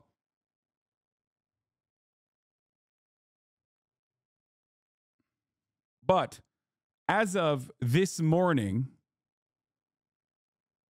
there is, at least to my knowledge, there was no evidence of that. What about the girl with blood on her pants? That's a great question. This was immediately addressed day one. That could be a multitude of different things. Sitting on literally blood, having her hands bleed, and then sitting on her hands. Like that's not video evidence. This person is literally, listen, I'm sorry. I'm going to be as charitable as possible. You've been following since 2019. This person straight up said, like, there is cartel style footage of gang rapes and decapitations happening after gang rapes. That's not the same as what you're talking about. Okay? Sitting on blood is a pretty long reach. Really? That's a long reach. That's a long reach for you. It's a massacre. Tell them off. They're baiting you. I think so too. Anyway, once again, the conversation shifted. The conversation shifted to, why is this person's pants bloody? It shifted away to, why is this person's pants bloody? From, there's video footage of gang rape and decapitations and, people's heads being blown off. Okay? There is no such video exists. Videos of such gruesome violence does exist and certainly were circulated online in Telegram groups, except they were not from October 7. Okay? This is Reddit debate. Lord Hamas killed families, innocent people. Let's stop debating how and when and what torture technique they actually used. Yeah, I agree. I said this time and time again, for the record, that I think it's silly to have these conversations, but I will, of course, push back on misinformation, right? That's the reason why I just mentioned this, because the person said there's video footage of this, and I am not a person that thinks that this is 100% a lie or anything like that. I'm very understanding and open-minded. Obviously, I think that there is a likelihood that these things definitely could have happened. He said, we've all seen the videos, though, and he's talking about cartel footage or the very popularly circulated footage of a Kurdish woman from 2002, or not 2002, 2022, as a matter of fact, I think, of like the rape situation and then being killed. Now, even if all the worst atrocity propaganda that Israel brought forward without any evidence was true, that still does not justify, in my eyes, the occupation and the apartheid regime. I just want you to understand that as well. This does not change the dynamic of an apartheid state being immoral. October 7th did not change the dynamic in my mind at all about whether or not an apartheid is appropriate, whether or not ethnic cleansing of Palestinians is appropriate. It did not. Because as I've said time and time again, the colonial power sets the standard for violence. But including the hostages. That's the first time I've heard that story. I've been First covering time this. because you were not covering, because you have not listening to the survivors from the Israelis. On the Every 7th of- morning they have I been read all there. credible sources, Wall Street Journal, Fox News, Bloomberg. Okay, so what are you reading? Hamas.com? Like, where are you getting your sources? Hearts. Yeah, belittling him and immediately being like, oh, where are you getting your source from? Hamas.com? So stupid. Okay, Haaretz. Yeah, the Israeli newspaper. The Time of Israel. Yes, of course. I read those too. They have actually brought I've people. never heard them say one time that 1,200 people were not murdered. I didn't not say in that. one paper. No, I didn't say that. Okay. I said many of those numbers that were killed, they were killed because of the indiscriminating interference by the Israeli troops, and many of them died because of... 4 people were killed that way when they tried to rescue the hostages. No, that did... Yeah, the only people that were indiscriminately killed were actually the Israelis. Yeah, that's cool, man. Yeah, you're definitely not showing your perspective at all. That's awesome. That the only people that were indiscriminately killed were 4 people who just happened to be the Israeli hostages that IDF directly shot as these guys were like retreating and telling the IDF that they were actually Israeli and to not shoot. The fact that you're trying to equivocate 1,200 people. You're late in the game. Basser, You're late in the game. There was a woman that whose name is Dalia. She came out on an Israeli podcast and she said that everybody in the kibbutz were died. And then we went out and we said that the Israeli tank, the one that fired on the whole kibbutz.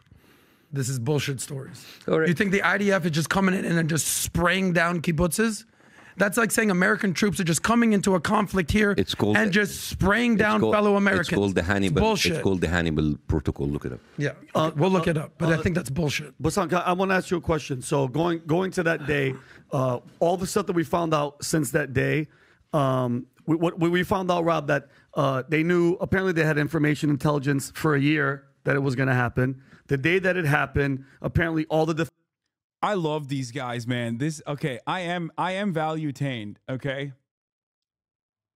I don't blame him for not believing it. Let's be honest, it sounds insane, but they actually did it, Lamau. Dude, they all dress like they're going to high school prom, okay?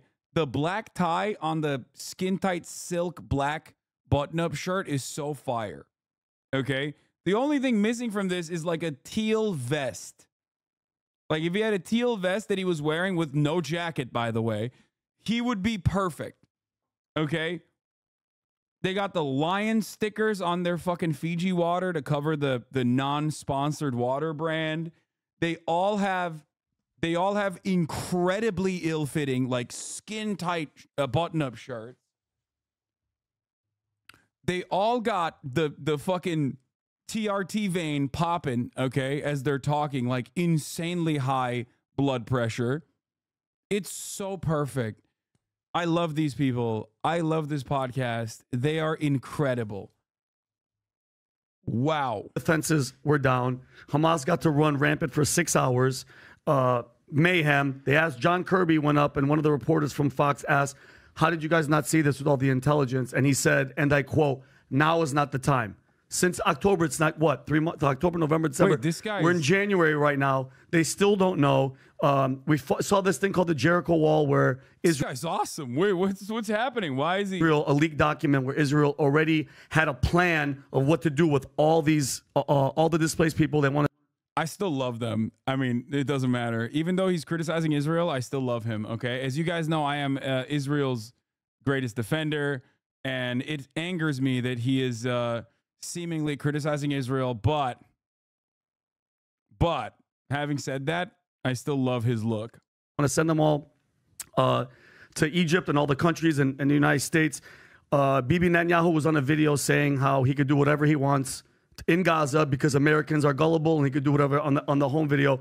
Bassem, what do you have an opinion on the knowledge, the pre-knowledge of this was going to happen, and the fact that they got to wait, they got to do whatever they want for 6 hours with one of the sickest military, sickest intelligence? Do you think like they knew, they let it happen?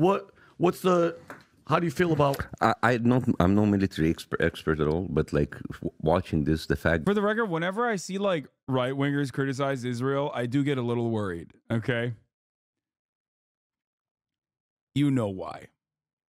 I'm not saying this guy is, but when I do see a guy who's like otherwise, talking about how value-tained he is all the time, I don't know what his framework is. I don't know anything about the guy.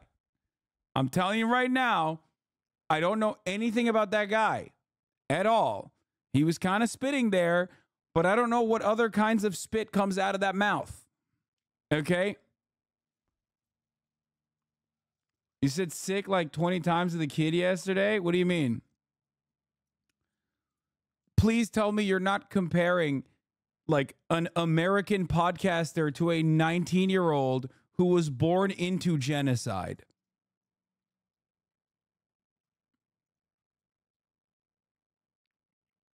I hope you're not. Like the collection of the collection of like world experiences.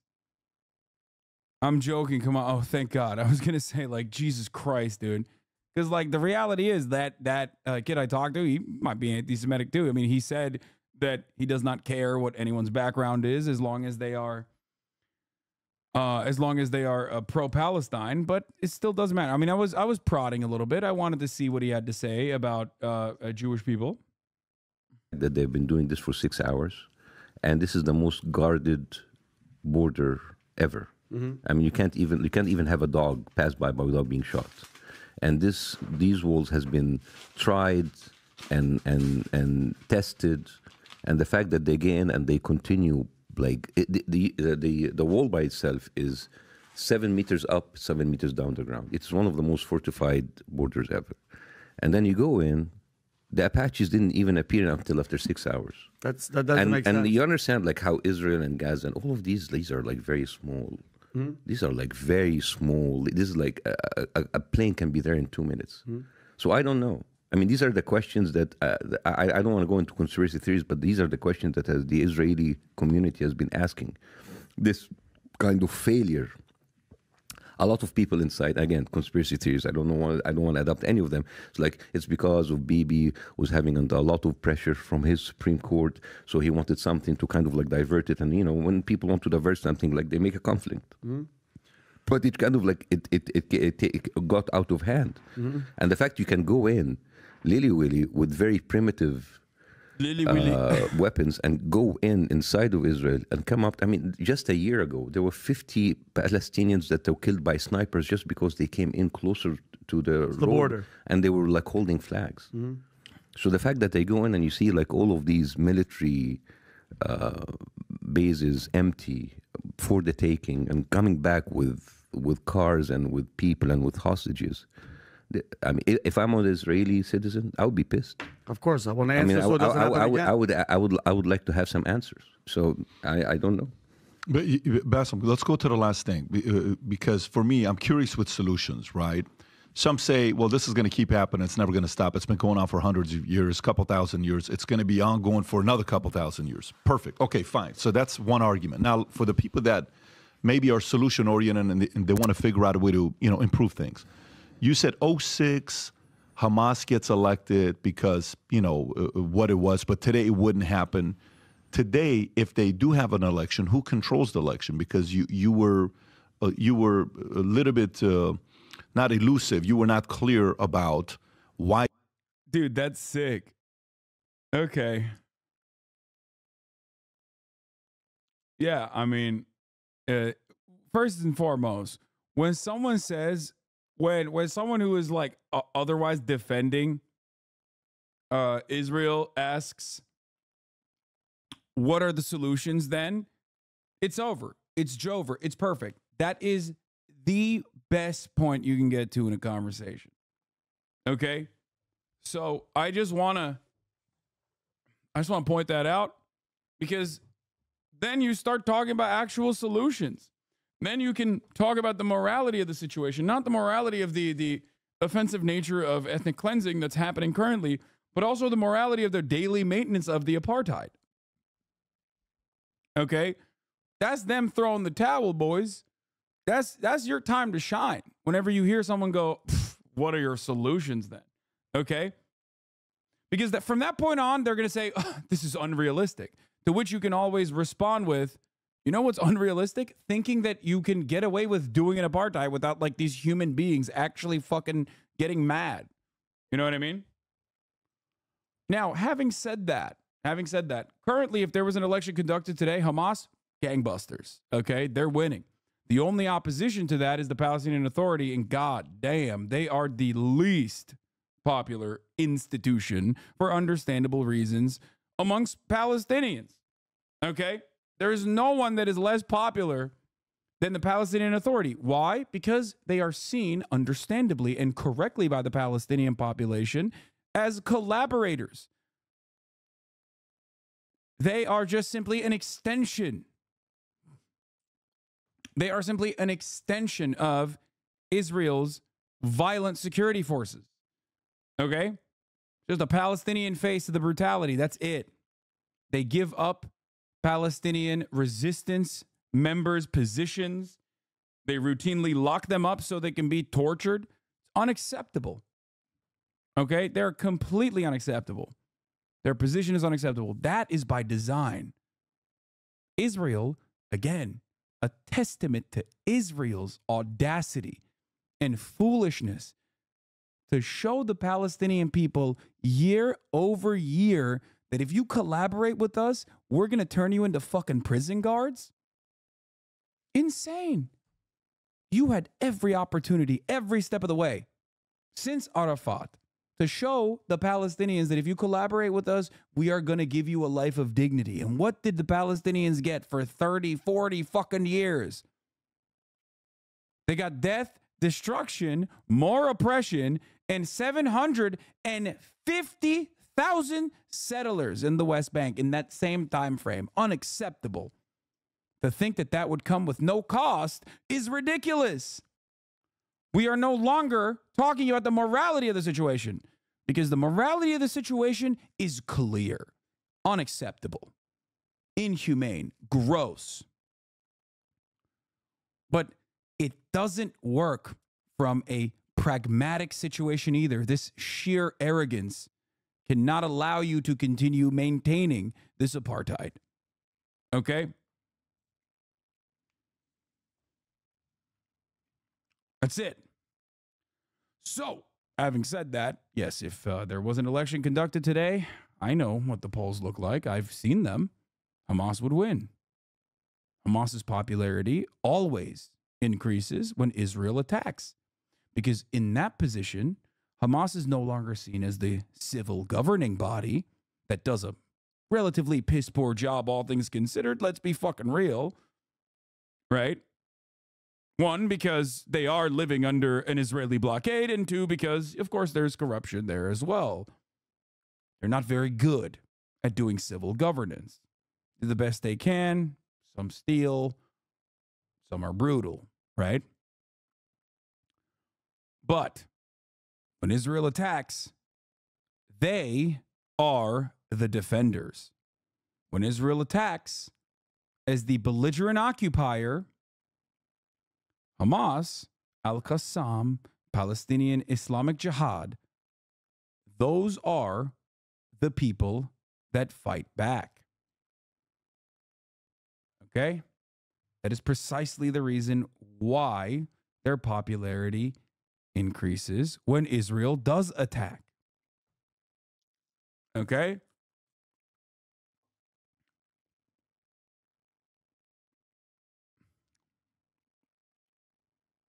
That's what I wanted to mention. Now, of course, there's Marwan Barghouti. I think I'm not butchering his name, I hope, who is declared the not Israeli, what the fuck? Sorry. The Palestinian Nelson Mandela. He is more popular than, as a figurehead, than Yahya Sinwar. He is more popular, who is, of course, on the Hamas side. He is more popular than Mahmoud Abbas, of course. Has Hasan talked about being covered on Philly D? Yes, very disappointing. Actually, it wasn't that bad. All things considered, I think the clickbait made me more upset than the coverage. Obviously, I would have wished for him not to show,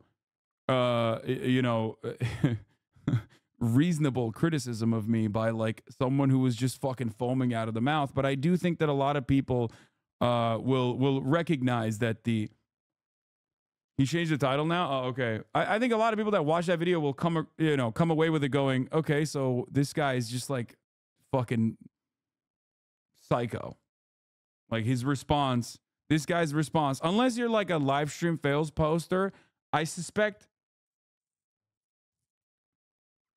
Okay. I suspect that the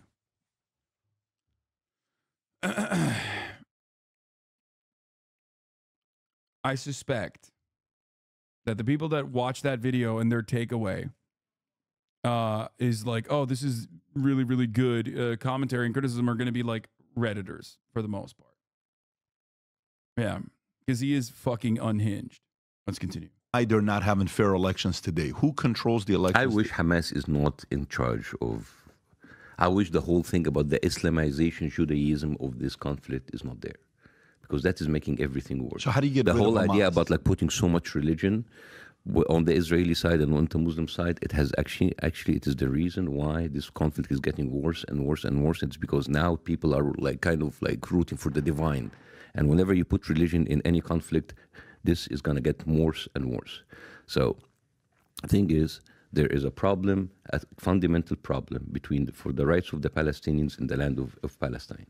Now, whether you create a Palestinian nation on the 22% after using, like Jimmy Carter once said, it would have to have like a two-state solution using Gaza, using the borders of 1967 with modification and land swap.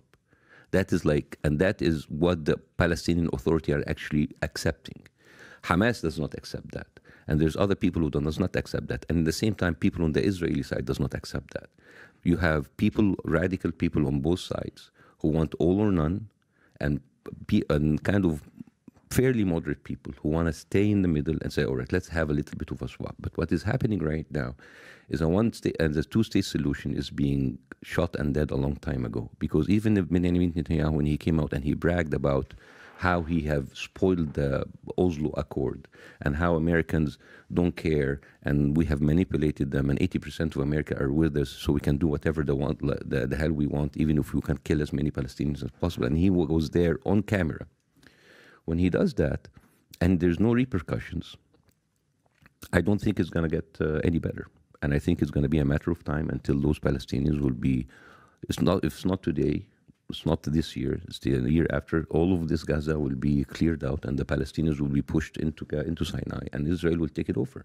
And it will not stop like that, because if you put 2.2 million people, put them in Sinai, that will be a security threat, because those people will have an open access to the sea and they will have weapons, and then they will want to avenge what happened to them and they will go in and attack Israel.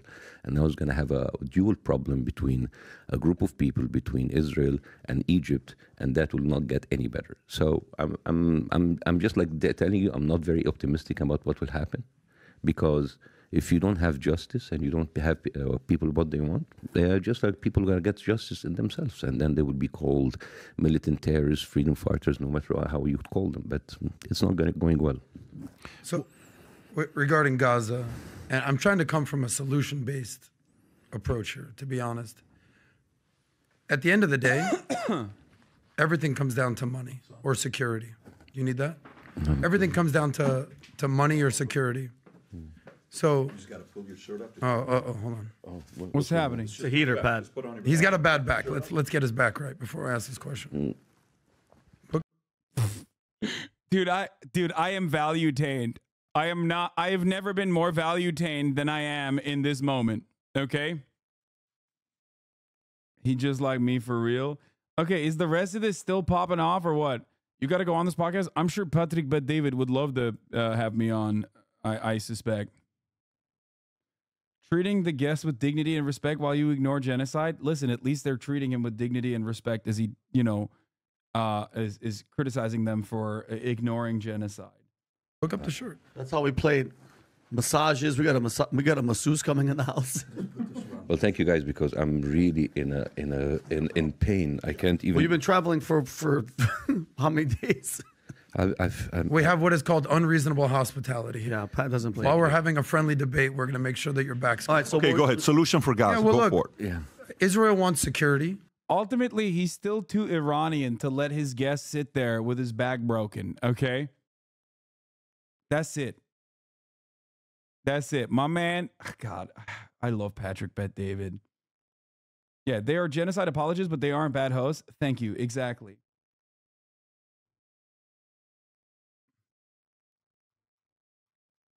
You need to talk with Bassem Youssef. Ironically, I have actually, I've actually met him. We were on a panel together. I think it was like progressive Muslims or progressives. Yeah, like some kind of like progressive Muslim panel we did together at Politicon. Would you ever go on a pod with a fear and cast? Absolutely not. I would never subject my wonderful friends whose brains are broken in different ways, but I would never subject them to like the fucking mania of the disgusting mania of political commentary, the political sphere. That's insane. Never ever would I do that. I would never ever do that, just like I'd never subject you to the top of the hour ad break, which is why I urge you to subscribe at the top of the hour when there's a 3-minute ad break, right? And if you no longer want to see those ads, then, that's what you got to do. You can also get gifted a sub if you're lucky. Here is the 3-minute ad break now. Boom.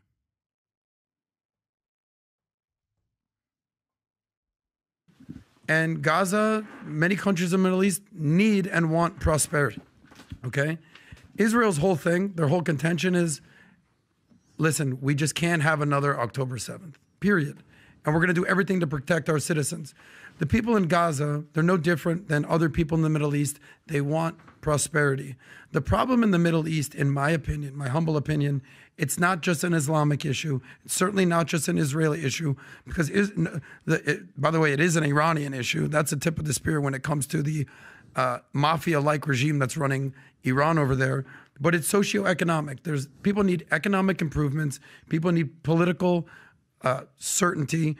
And when you combine that with Islamic fundamentalism, you sprinkle in a little jihad, throw in a little anti-Zionism and rhetoric, you'll get what's going on in Gaza. But look at the countries that are thriving in the Middle East, and look at the countries that are basically the Gazas of the Middle East. Fuck yeah, baby. Yeah. That's such a sick take, man. That's cool, dude. I mean, it just aligns so perfectly with white supremacy in general. You know what I mean? It aligns so perfectly.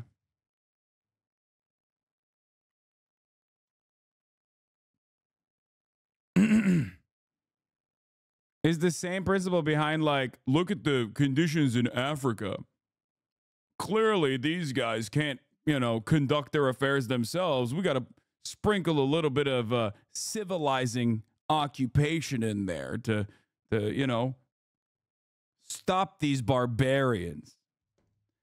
That's it. It's not the violence of colonialism that has set back these areas, okay, despite their natural resources and overall wealth. It must be that they just simply can't deal with it. Why? Culture. Culture. That's the reason. Culture. Cultural. Not race. I'm not saying race. I'm saying culture. Unemployment rates. People need jobs. Okay. If kids don't have jobs, if youth unemployment is skyrocketing, what are these young people supposed to do? The highest unemployment rate in the Middle East, Jordan, 23%. Palestinians right next to them, also at 23%. Then you have Sudan, Libya, Tunisia, Lebanon, Iraq, Yemen, Afghanistan, Iran, Morocco. That's so funny. It's like, I wonder why that happened. Like, that's crazy. I wonder how that happened, and I wonder why that happened. Syria, Turkey, Egypt, all above 10% unemployment, with the exception of your country of Egypt, 7%. Every single one of those countries, political upheaval, especially what's going on in Iraq, Afghanistan, Palestine. But did you notice that all the good countries, high unemployment rate, low unemployment rates? Qatar, 0.3%, one of the richest countries on earth. They just...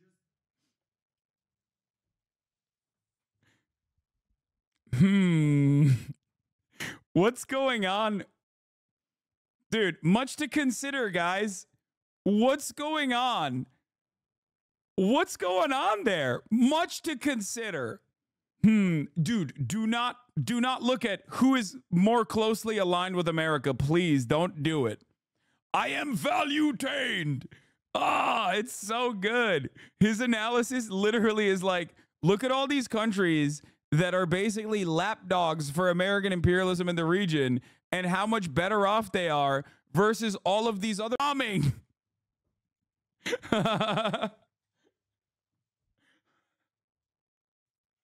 That's crazy.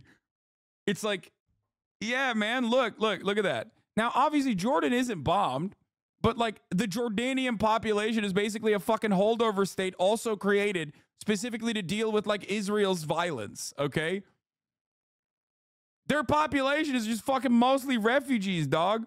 Every single country that you're talking about is either like a colonial cutout from like some Western imperialist forces that decided like these are the fucking lines drawn here, okay?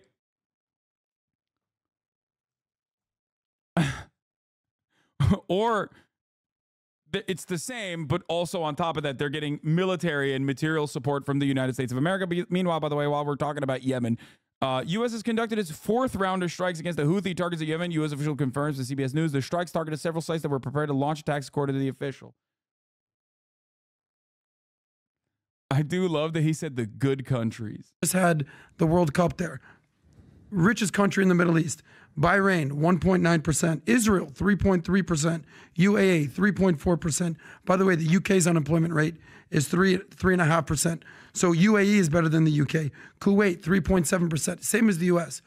When people don't have jobs and they don't have purpose and they don't have meaning and they can't work and they can't basically have political economic sustenance for their family, they're going to resort to violence. That's why every single one of those countries that is 10% unemployment, those countries are, as Trump says, shithole countries. But all the nice countries, Qatar, UAE, they're all thriving. So it's not an Islamic problem, it's an economic problem. Now, if you want...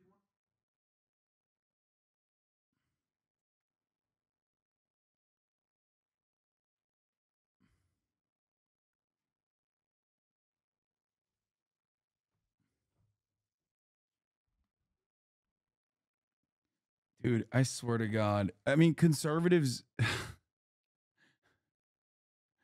I mean, he's not wrong, but he has the causation reversed.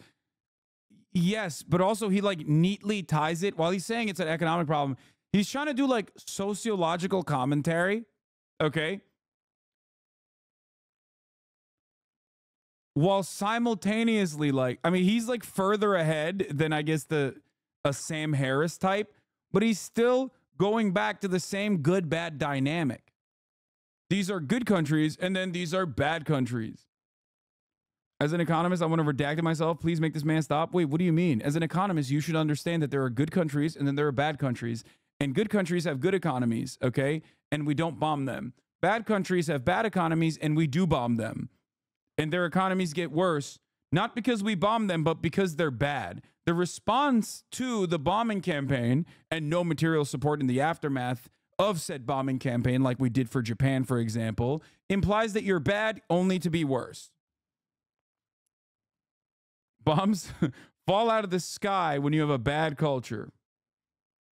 I want to talk GDP just for my last point. The countries with the lowest GDP per persons, those countries are disasters. Afghanistan. You know what the average person in Afghanistan makes a year? $350 a year. Afghanistan. Syria, $420. Yemen, $650. Sudan, $1,100. Morocco, $3,400. Palestinians, above any of those guys, $3,700 a year. Lebanon, $4,000. Egypt, $4,200. Conversely, every single rich country has zero problems. Qatar, GDP, $87,000. Better than the United States. Better than the United States. Israel, $55,000. UAE. I'm going to lose my mind. Brother, come on. Brother, come on.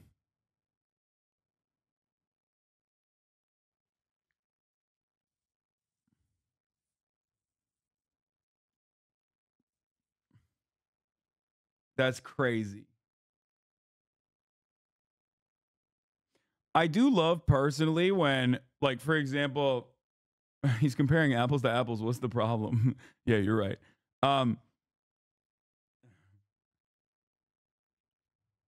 Saying Qatar has zero problems is a fucking wild take. Yeah, no, I think it's hilarious when people are like, dude, the Houthis brought back slavery to Yemen. Where did I read that? On a fucking Saudi newspaper that was that reported on it while Saudi Arabia was doing genocide in Yemen. Okay. That's it. And all other coverage on the matter straight up comes from third-party sources and whatnot, obviously American-backed think tanks and the like, but like all of the actual coverage of like slavery in Yemen pertains to this being like a tribal aspect that existed under British occupation, and there's no evidence that like the Houthis personally reinstituted slavery. Now, having said that, of course, that's not like there's a difference between, for example, someone can say, Hasan, what about Tibet? What about Tibet? Right? Like, yeah, there's a difference between unironically fighting against feudal slavery and also joining forces with the same military that is like liberating your country from slavery, okay? Versus slavery being a permanent position historically in the country as a byproduct of being severely colonized, okay? And then having another country that also utilizes slavery come in and blow you up with American bombs. How did that fix slavery? It did not. Okay?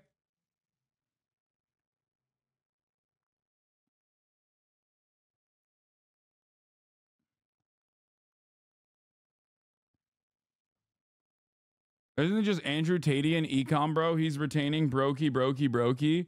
Yeah. He's saying, and I think this would be more honest, okay? He's saying that if the Palestinian people actually signed up for the Valuetainment podcast's very own econ course on Discord, the entire country would be on the rise, okay? I'm talking, they're making crypto, they're mining crypto, they're selling NFTs, they're selling the ugliest ape NFTs you've ever seen, okay? Please join my multi-level marketing scheme, Palestinians. A rising tide lifts all boats, brother. 54,000. Kuwait, 40,000. I can go on and on and on here. I'm a bit confused with the slavery part. You're saying that slavery was bad because of the British people, so therefore it's not that bad? Not trying to do a gotcha? No, brother. What the fuck? Slavery is bad. That's it. I'm simply refuting the point that, like, slavery was restored by the Houthis. The fuck?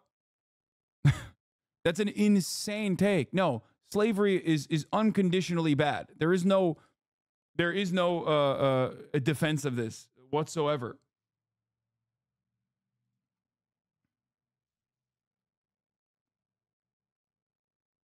And also, one, we're not bombing Yemen because of slavery. And two, there is no world in which like bombing Yemen has been able to defeat slavery anyway. If anything, it is a byproduct of them being a fucking colony for a very long time, including like up to the 60s. That is the reason why there's so much economic destitution. All right. The bottom line is this: what I've seen in the Middle East, it comes down to socioeconomics. Then you sprinkle in a little Islamism in there. Why is every rich country in the Middle East have no problems, but all the poor countries are suicide bombings, terrorists?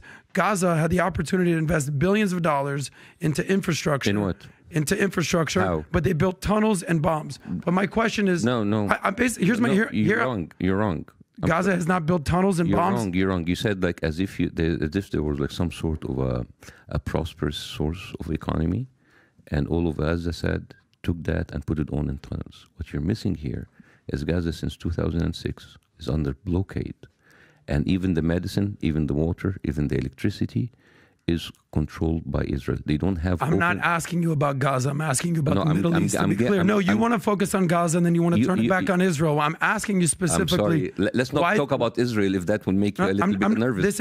We can talk about Israel for the next 2 hours. Other countries in the Arab world, so we can prove that Arabs could be bombed at any time because we were fucking poor. No, that's not what I'm saying. That's exactly what you're saying. No, like they're just like poor people killing each other, and we're just like there watching them. No, I'm sorry that dude. I like you, but seriously, your undertone is fucking racist from the beginning until the end. You are looking at those people as lesser people who have made bad choices, and because they are poor, they are okay to be fucking bombed by Israel. Okay, this is the third time you've used the racist word. I've never said that once. He's right, and he should say it. Okay, and he's actually much. So are there slaves in Yemen? As far as I understand, most likely, yes.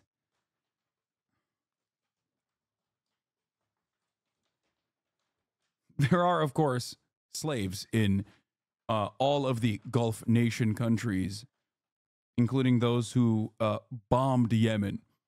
I want to remind people that this is a country that was under a genocidal occupation and blockade. No. As a Yemeni, we've never heard of this. Okay, here's the thing. I can only go off of what I know from history and what I know from not the Saudi Arabian article. Okay? But sorry, my food is here.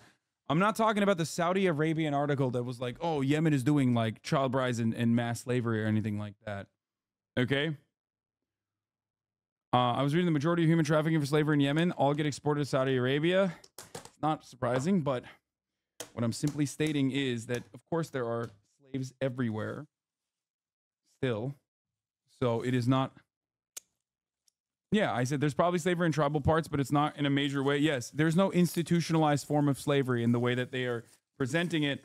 And the I said that as well. I said that there is likely slavery occurring in tribal parts of Yemen.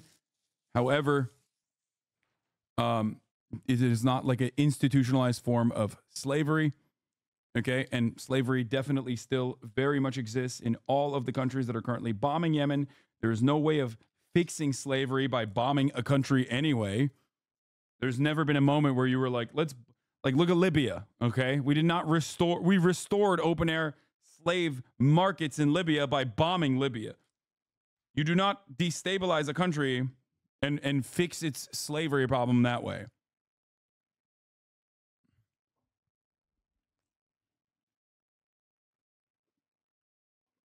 We are not blowing up Louisiana because of the Louisiana State Penitentiary's existence. I would never argue for that. I think that's ridiculous.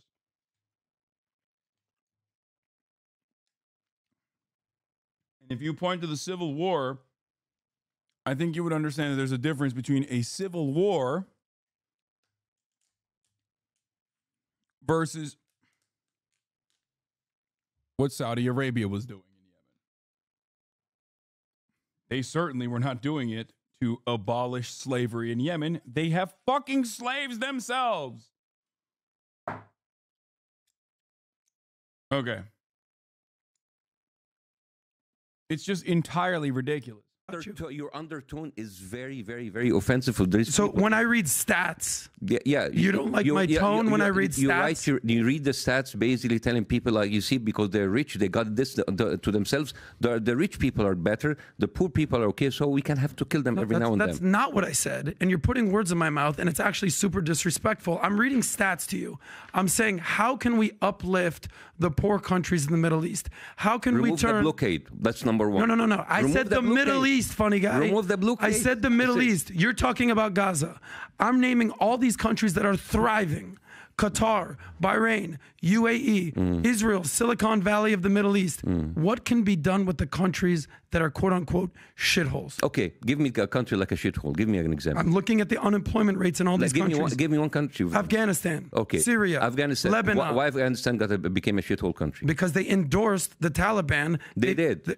They did. Yeah. Isn't that a little bit of a reductive way to tell history? Because at the beginning, there was no Taliban, and then the Soviet Union came in, and then America came in, supported the... Whoa. The Mujahideen were propped up before the Soviet Union came in. Partially due to the communist government of Afghanistan's insane violence towards them, towards the Muslim tribal sects. Okay? But also, partially as a byproduct of America's direct involvement in radicalizing the Mujahideen and arming them. Pointing that out. Anyway, let's continue. The Taliban, make them bigger than they were, and then at the end of the day, they support. If you remember Rambo 3 was supporting the Taliban, so Taliban was really cool, and even they were even hailed by right-wing Christians as freedom fighters, anti-communists. And then what happened? America, some people like the Richard Wilson Wall wanted him to come in to put some schools. That no. We spend all of this money of tanks on weapons. We don't need to put them schools. What happened? Taliban flourished, all because of America interfered, made it shitty. He's literally talking about Charlie Wilson's war, dude. He's repeating Charlie Wilson's war. That's so funny. Left everything. Taliban flourished, and then America went in again, spent $2 billion, making it even, 2 terrorism laws made it even worse. So when you tell me like a country is not surviving, it's not because they're bad people. Then you have to come into the root cause. Every single country that you said, I can bring you the root cause of how America and the West has fucked this country to become. Go to Syria, go to Lebanon, go to there. Yeah. Bashar al-Assad, Yeah. killing his own people, gassing his own people. Big Bro said, go to Lebanon. As a country that hasn't been impacted by Western forces, he said, go to Syria. I'm sorry, dude, but you're out of your mind. Even Turkey is a nation in the MENA region that has been impacted by American influence. The only reason why Turkey was able to maintain its like economic prosperity for as long as it fucking did is because we aligned with America and became an anti-communist force in the region. That's it. It's NATO. It's NATO that saved Turkey.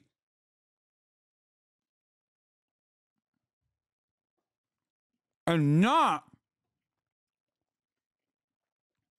because NATO is a defensive position. NATO made Turkey a military base for America.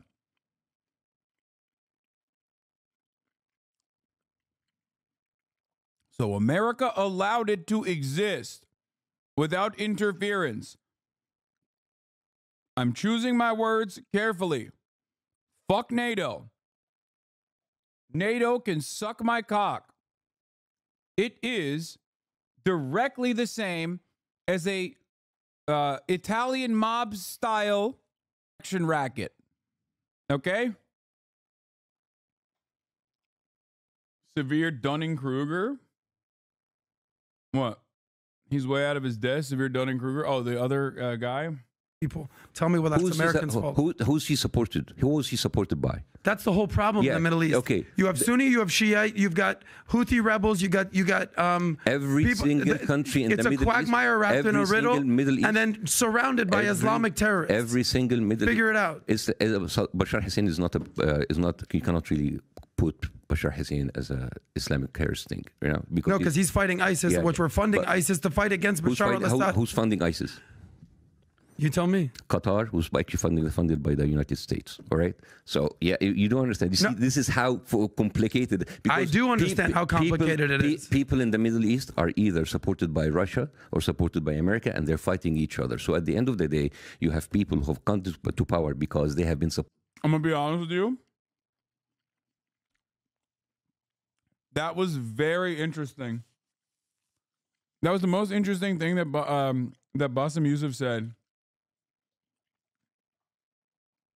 As a guy who was like anti-Muslim Brotherhood, obviously, because Muslim Brotherhood is fundies, but like was the democratically elected leadership that was couped in Egypt, who he literally criticized as well. The fact that he stopped there to correct him on Assad not being an Islamist is really interesting. Normally, most liberals will just go, yeah, no, like, and I'm not like fond of Assad at all, for the record. I'm letting you know. But the fact that he actually corrected him on that misinformation is really interesting, because most of the time liberals just like let that. They just let that slide.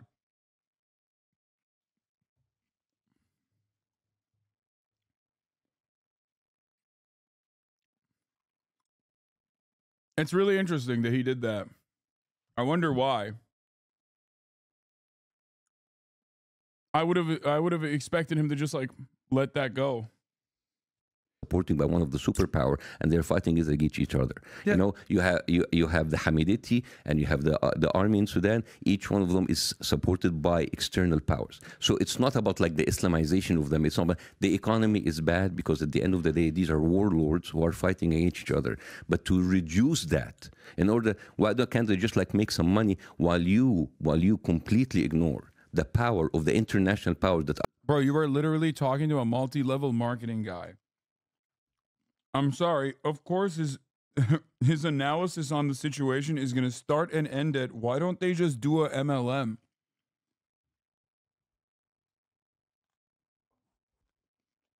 Like, I don't get it, bro.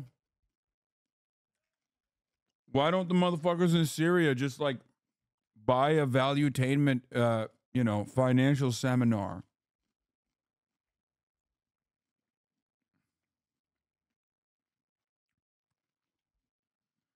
Are involved into that.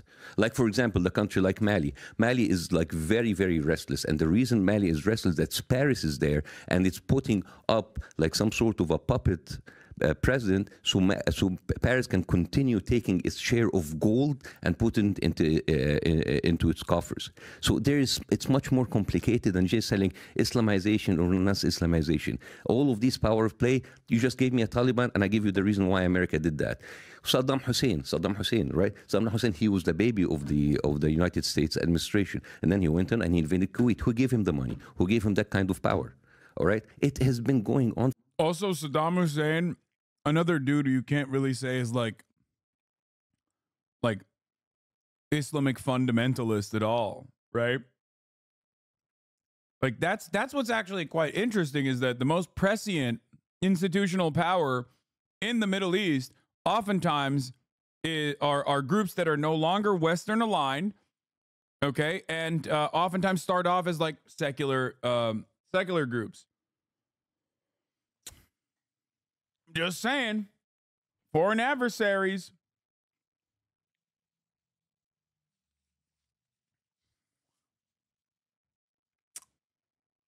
Gaddafi also wasn't really a fundamentalist. I guess Gaddafi is a wild card in many respects. Forever, the superpower are using the smaller countries, and they are controlling their own leaders in order to go fight each other, because at the end of the day, it works for them. No, I'm in full agreement with you that that's a mystery wrapped in a riddle, wrapped in a quagmire, what's going on in the Middle East. And I'm in full agreement with you that there are proxy wars all over the Middle East, no doubt. But the tip of the spear that's funding all the chaos, Pat has said that this is the year of chaos. The tip of the spear with the chaos is Iran. And there's no, I mean, who's funding Iran? China, Russia, they have a relationship. Azerbaijan, they have some sort of relationship. How do you deal with Iran? Because Iran's greatest export. Let's bomb it. Well, we haven't done it yet. No, let's bomb it. I don't think we should bomb it. I think we should. Okay. No, let's bomb it. Then let's elect you for a government official, and you're no better than what's going on. You have no better than the ministers. That is the, so you're the Nikki Haley camp. Let's go for it. That's the answer. Bomb Afghanistan, bomb Iraq, bomb Palestine, bomb Iran, and let's see what happens. I speak sarcasm better than the next guy. I trust you. I know you're being sarcastic. But what do you do about a regime that is funding Houthis, Hamas, Hezbollah? They are the ones who are sowing discord. What do you do about Iran? I remember like Colin Powell in the Security Council, like, let's bomb Iraq. And then they bombed Iraq. How is bombing Iraq had done to this country? It was a fucking disaster. Oh, yeah, really? But it will not be a fucking disaster to bomb Iran, right? I'm agreeing with you. I know that you're speaking sarcasm. But it's so funny. Okay, so, but bombing Gaza is good then? Oh, you hated the Iran invasion. But you tell me for the past fucking hour that, you know, it's totally just to bomb Gaza. People but you say like, oh, it's all about Iran. It starts like this. Of course it is all about Iran. Like, because who's funding the Houthis? Who's funding Hezbollah? Who's funding Hamas? Because 20 years Billions of dollars they're giving to terrorist organizations. Because 20 years ago. Are these guys all Iranian? I know Patrick Bet David is Iranian, but...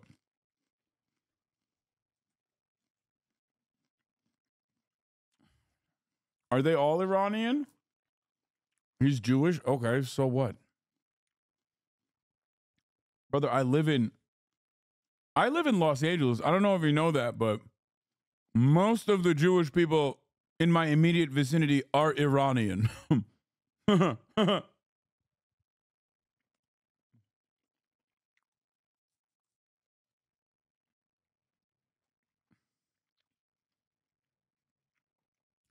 So saying, what do you call it? So saying, no, he's not Iranian, he's Jewish is a really funny, very American take.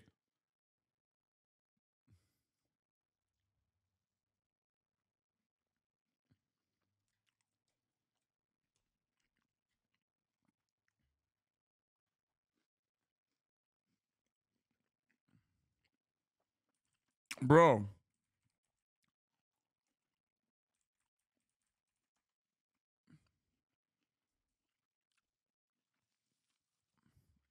I don't know if you know this, but there's still Jews living in Iran.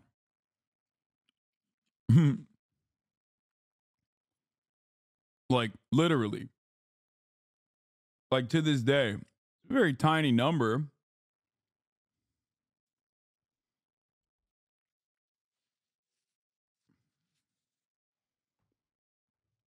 Yeah. And you just want to ignore that? 20 years ago, it was Iraq. And 20 years ago, it was Afghanistan, and they bombed them. I got a question for both of you. I'm actually really curious and listen to both of you guys. This is my question. Okay. The part that both of you guys agree that we had a guy on. God, thank God Patrick is talking. Fucking my goat, dude. He's literally Bizarro Jank. God, my goat. Someone said he's Assyrian, Iranian, Armenian. And it's like, other than Iranian, this dude is literally just like, if he was fucking Greek, it would be like the antithetical Turk. He's like the anti-Turk. Okay? Like, Bizarro World Jank is actually all of the different ethnicities. He's like Kurdish. If you said he was Kurdish too. It's like all the different ethnic backgrounds that the Ottoman Empire fucking did horrible things to, and the Turks are horrible things to. The only guy, one of the guys I I've had love on him. a couple times, his name is John Perkins. He wrote a book called The Economic Hitman. I don't know if you've read the Yeah, book. I know. You know who he is. Okay. Yes! And one of the things he talked about the model on I what love it these was. guys They go that- to president, and that's what he did, by the way. I love these guys that like understand these, like they read these books, or they at least they claim to read these books, and like they maybe like summarize it, right? And it's wild to me when they're like aware of this, but to still have like a fucking reactionary framework. How is that even possible? Like, how do you see it and then you still This was his job, okay? He goes to a country that has a natural resource or location, oil, it's close to something that they can have some kind of control. And they go to him and they say, here's what we're going to be doing. We're going to come here and we're going to bring billions of dollars of infrastructure to your country. However, here's what you're going to give us. Okay? And then the presidents who said no, he says, couple of them they killed. Oh shit. That was his job, okay? And he doesn't say he killed them, but he says, if you said no, when I went back and I had to report back to the people that I work for that you're saying no to, guess what? Bad things are going to happen to you and your family. Wow. And it happened. Then the next model was we bring infrastructure, then we make the country go bankrupt. This is so reductive, but awesome. I love these guys, bro. Then you give us everything, then we control you. Are we naive enough to That's believe what China is doing now. Exactly. But pre-China,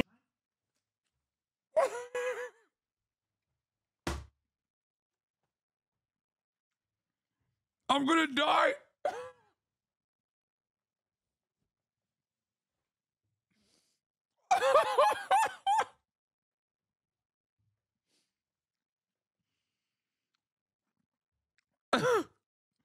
He literally just said, here's a guy who did this for America, a practice that's still happening to this day. You know who's doing that? China.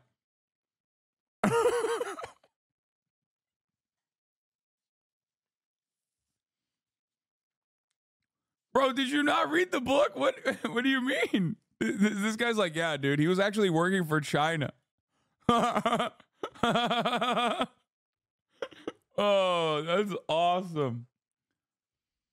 Wow.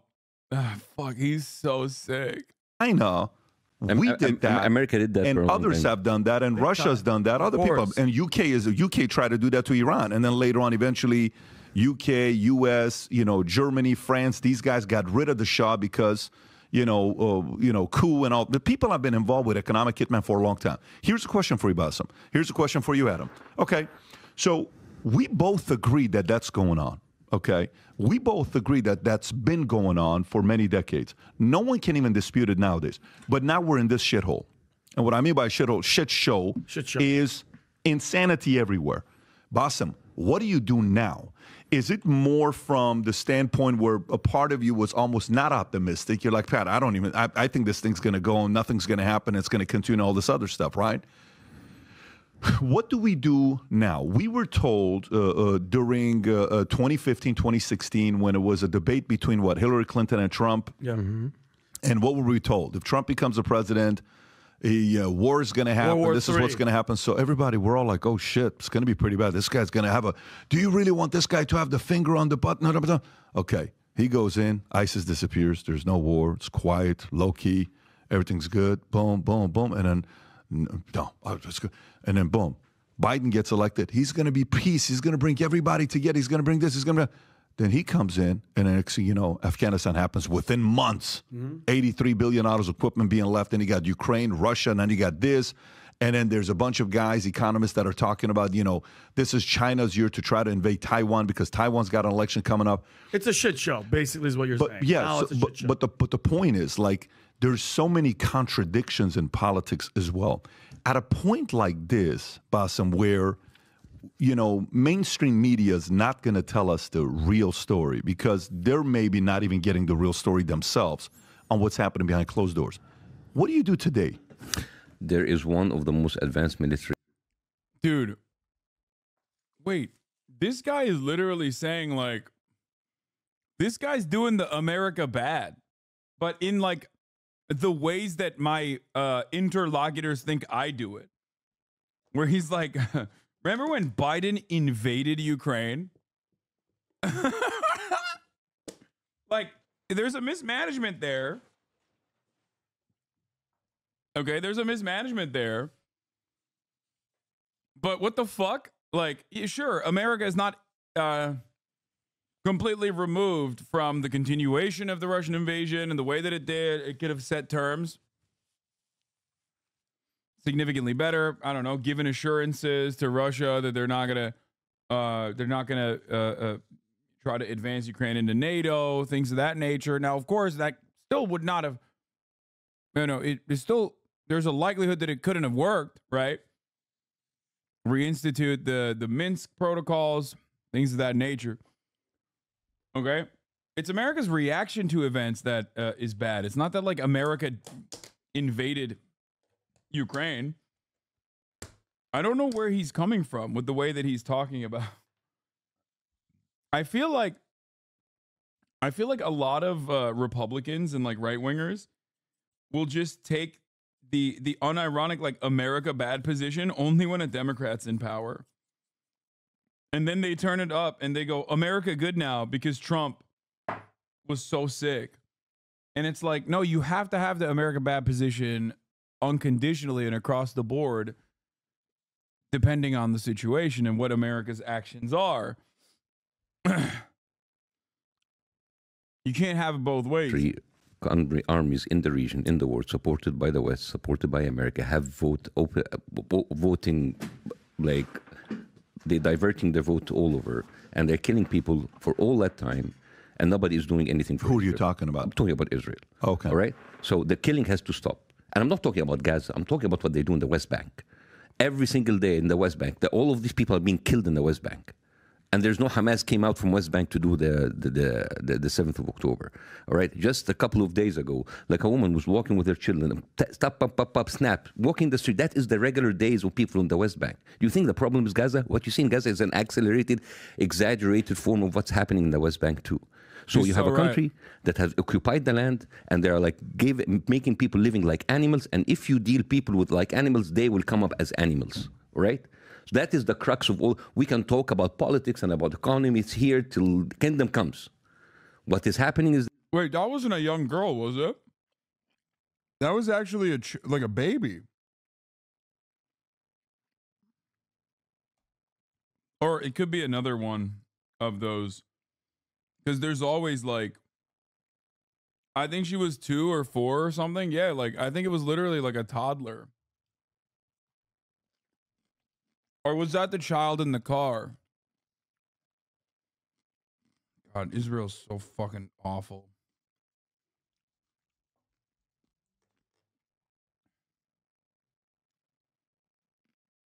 It's just so awful. Yeah, Sky News called her a young lady. Ah! No! Look at that! Fuck!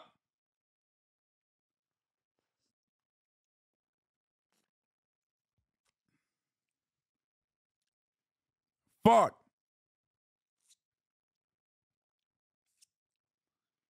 What do I do? It's such a fat guy moment. Shut the fuck up. What do I do? You get a paper towel? No. Ah. Oh, I'm so cooked. Don't waste it. Lick it all. I'm not licking to fucking... I'm licking to suck it out. This is so stupid. God.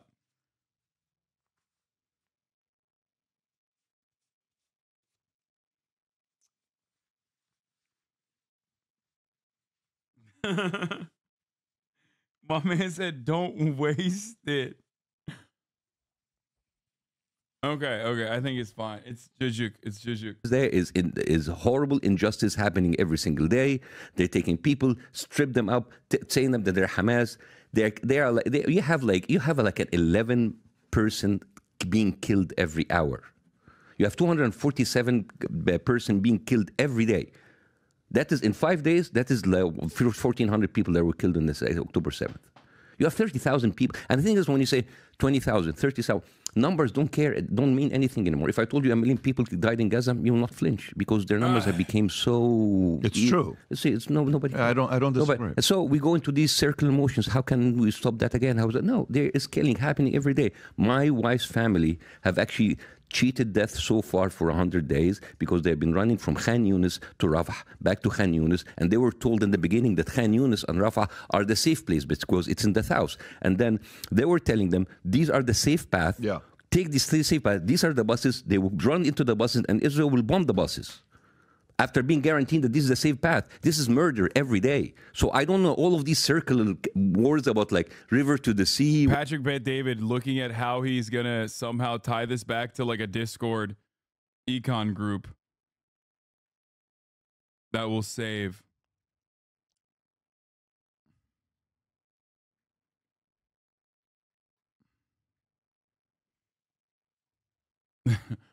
how a crypto server that he puts together will help the Palestinians overcome Israel's genocidal ambitions. I don't even know who this Patrick guy is, dude. He's the best. What's happening? That doesn't make any sense while people are being killed every single day. We have a tragedy, a genocide, a Holocaust happening in Gaza, and everybody is just like playing their balls. It's like, what do you think about the economy? What do you think about Iran? What do you think about Iran? That's bullshit. There's killing happening right now, and we're just like watching it and trying to fill time with useless conversation. But how do you fix it short term, though? Because short make term, Israel stop. There's no. How do you do that? Okay, exactly. Great question, and once again, now you're on the winning side. Okay, we got Tariq. I'm asking Murat to see if he can give you an answer. I don't know what's happening. I don't know why it's slow. Tariq's internet is bad today, which is weird because it was perfectly fine.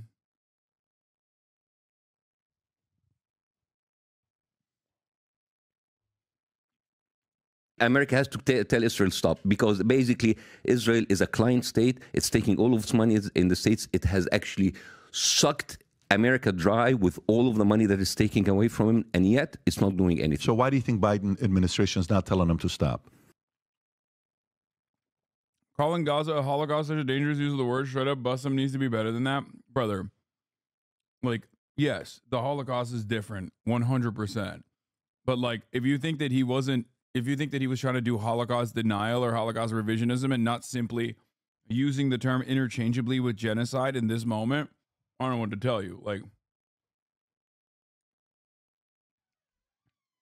the Holocaust is a genocide, but not all genocides are the Holocaust. That's the point that the chatter is making, and it is correct. It is correct. Israel officials are calling it the Holocaust. I mean, yeah, I wouldn't make this comparison, but I understand why others do. Overall,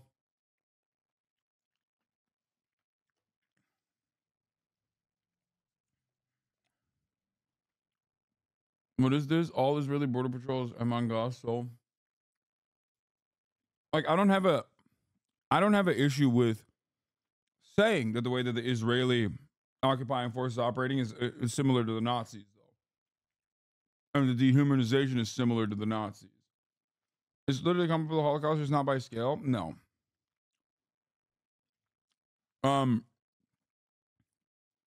It's only similar to the Holocaust in the sense that, God, this is such an unproductive and stupid conversation.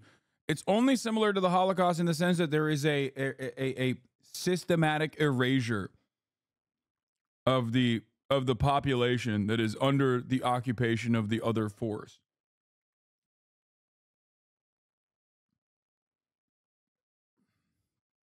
That's it.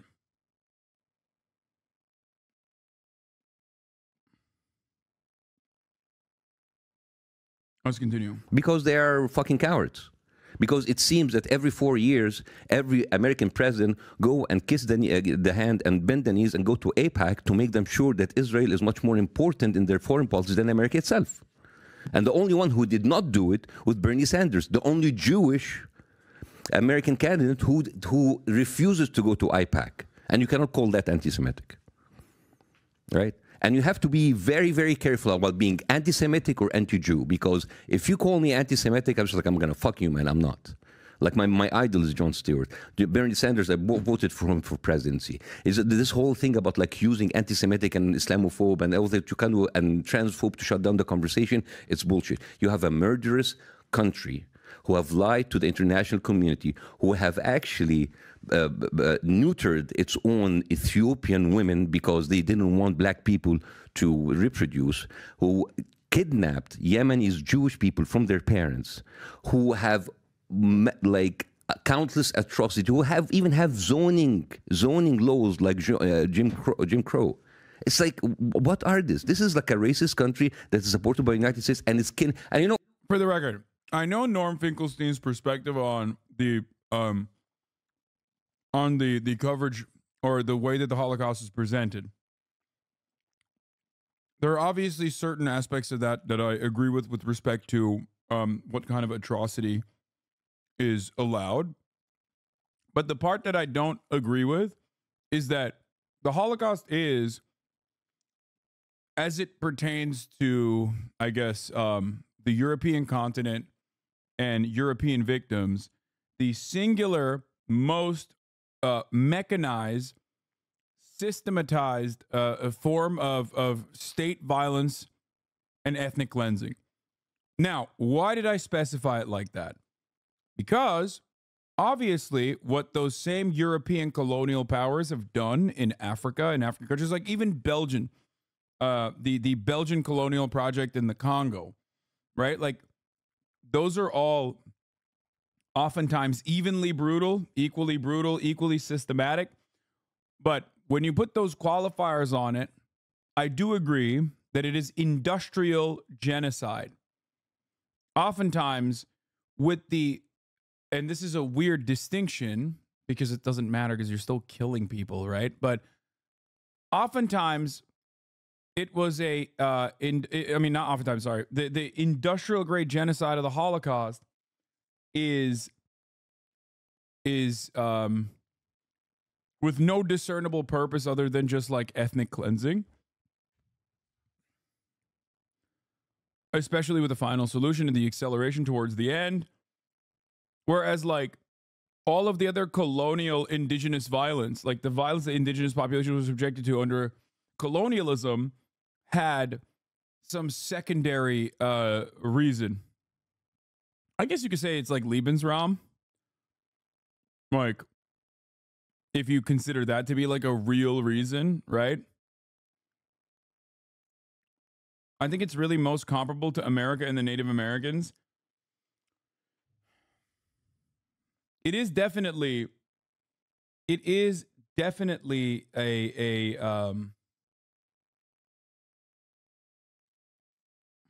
I don't know. The distinction I think comes from the mechanization of the violence. Like it was like a machine of murder.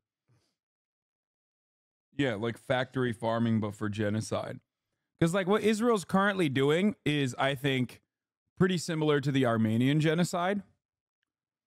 Ironic to say that, considering that what Israel is also doing is identical to what like the Turkish government has done, at least as far as I know. This is what I learned when I was growing up, that it's a lie, that it's not real, right?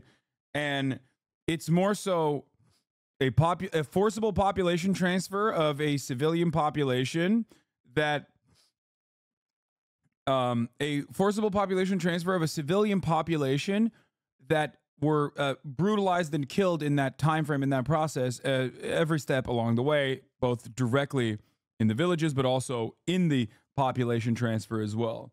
So, like, it is very close, I would say, to the Nakba, personally. This is a very controversial thing for me to say as a Turkish person, but I do agree with it. Like, or the Trail of Tears. Literally describing Native America, yeah, with the express purpose of creating a more living space, more living room. No, it's fine. There's a lot of racist country, horrible people, but I've never seen a country killing 30,000 people within 100 days. This is 10 times the number of Ukrainians being killed in Russia in 2 years. it does not make any sense. And about nuclear weapons, yes, they have calculated it. Right now, they have calculated the number of weapons that have, by the TNT, they have like three nuclear weapons in a very, very small part. So it's really about the killing. Stop the killing, and then we can talk. Yeah, but that's okay. So that's that. Like, now let's not stop the killing. Let's talk more about certain stuff that doesn't make any sense. What I'm saying is question? Biden. No, I'm asking the question to say we're so in too deep that the amount of. What did he say about? I didn't understand what he said about Ukraine. Like, did he say that there was more Russian deaths in Ukraine than? I know Bassem is not fucking pro-Russia, for the record.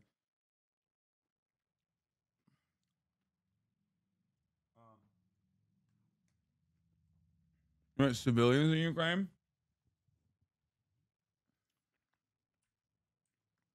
That doesn't make any sense. What I'm saying is question? Biden. No, I'm asking the question to say we're so in too deep that the amount of parties involved is not as simple as stop the killing, because you know the only way this works, and I know you're a diehard President Trump fan. I know you're a big fan of his, and you campaigned for him and all that stuff. I've heard you getting up there. You open up for him all the time, which is beautiful. Oh, I love Trump. He's my favorite. So let me ask you this. Let me ask you this.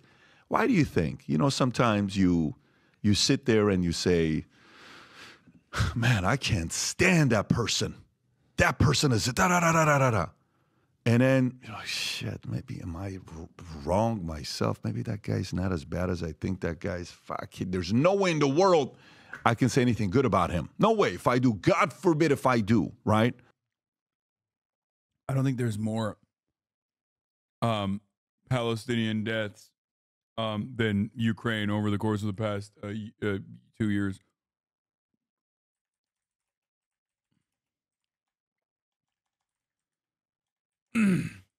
Oh my God, this pepper is so spicy. Fuck. Oh, civilian casualties from the 24th of February 2022, which marked the start of a large-scale armed attack by Russian Federation, till the 24th of September.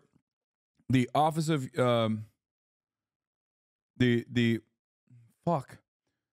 Office of High Commissioner of the Human Rights in the United Nations. Fuck. Pepper is kicking my ass. Has said that the recorded civilian casualties is 9,700 killed, 17,748 injured.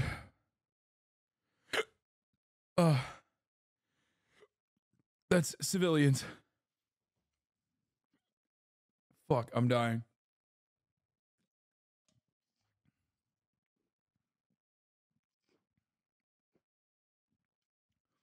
If that pepper makes you feel like this, you've defo been whitewashed.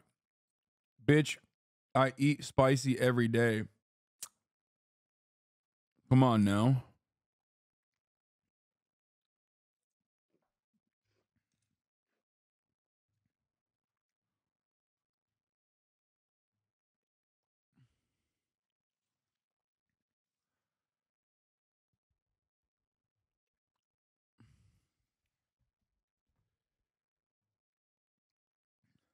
Yeah, I know the U.S. carried another round of strikes against the Houthis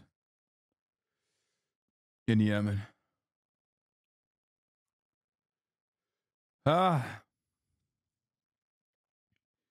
It's a regular old red pepper.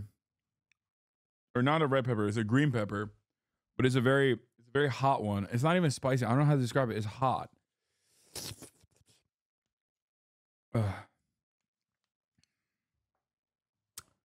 It's not a jalapeno.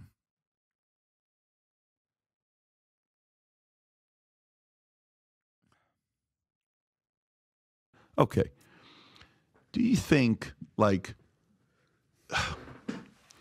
every family, has that one tough guy in the family. And when that person is alive, nobody does anything stupid.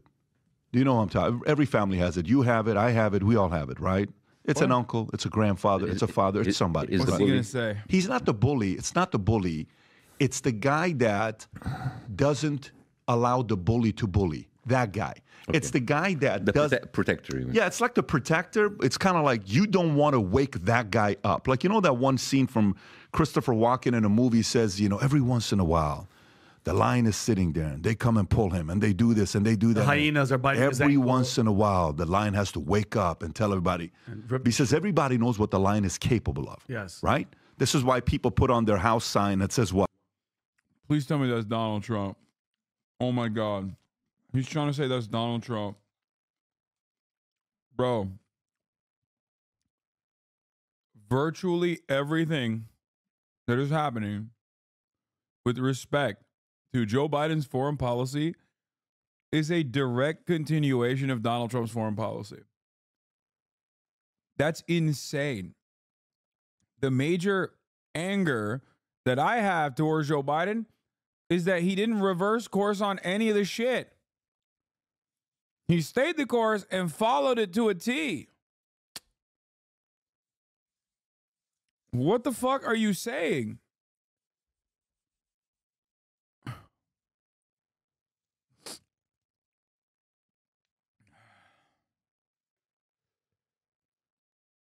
Oh my God. What? There's a Snowflakes 2023 cope more copium. Dude, what are you talking about? Down to the fucking good shit like the Afghan pullout. Everything. I think that just means that foreign policy is not something decided by the president. I don't think it is. There can be some slight differences for sure.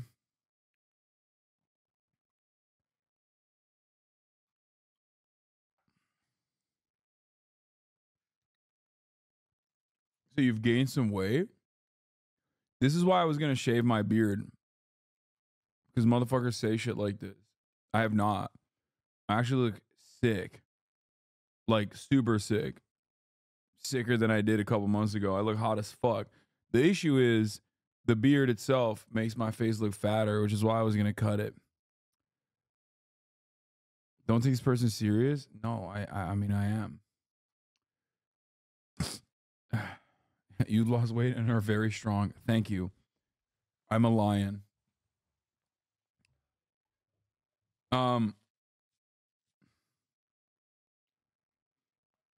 Just dog, yeah. You know, in the back of this house believes in the Second Amendment. Whether they have a gun or not, the person that's trying to rob the house is going to say, what? I don't want to go and rob a house that may have a gun in there, right? Mm-hmm. So that sign avoids conflict. Yes. Why do you think, Bassem? No, dog.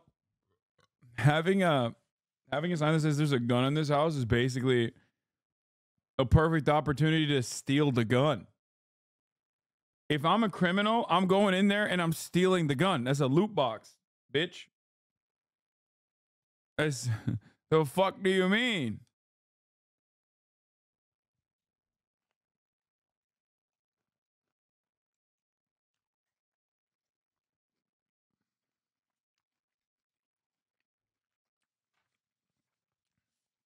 And for the record, that's not even a joke. That is what happens. I'm so curious to know what kind of an answer you're going to give to this. Why do you think during Trump there was no war, no conflict, and we were expecting to see World War III under him? Why do you think? I have no idea.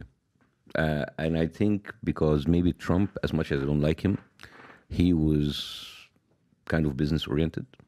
He said, like, I'm going to lose my mind. I'm going to lose my mind. Dude, Trump literally assassinated Qasem Soleimani. What the fuck are you talking about? You always backtrack your positions because your face look fat? Shut up, dude. If that's a fucking top of the hour ad break debate that you're trying to get me to pay attention to, I'm going to tell you right now, okay? Your words are hurtful, but you know what else is hurtful? The top of the hour ad break, especially if you're not subscribed for $5 or for free. So at top of the hour, there is a 3. You have to see those ads as long as you have subscribed personally for $5 or for free, or by getting gifted a sub. Okay?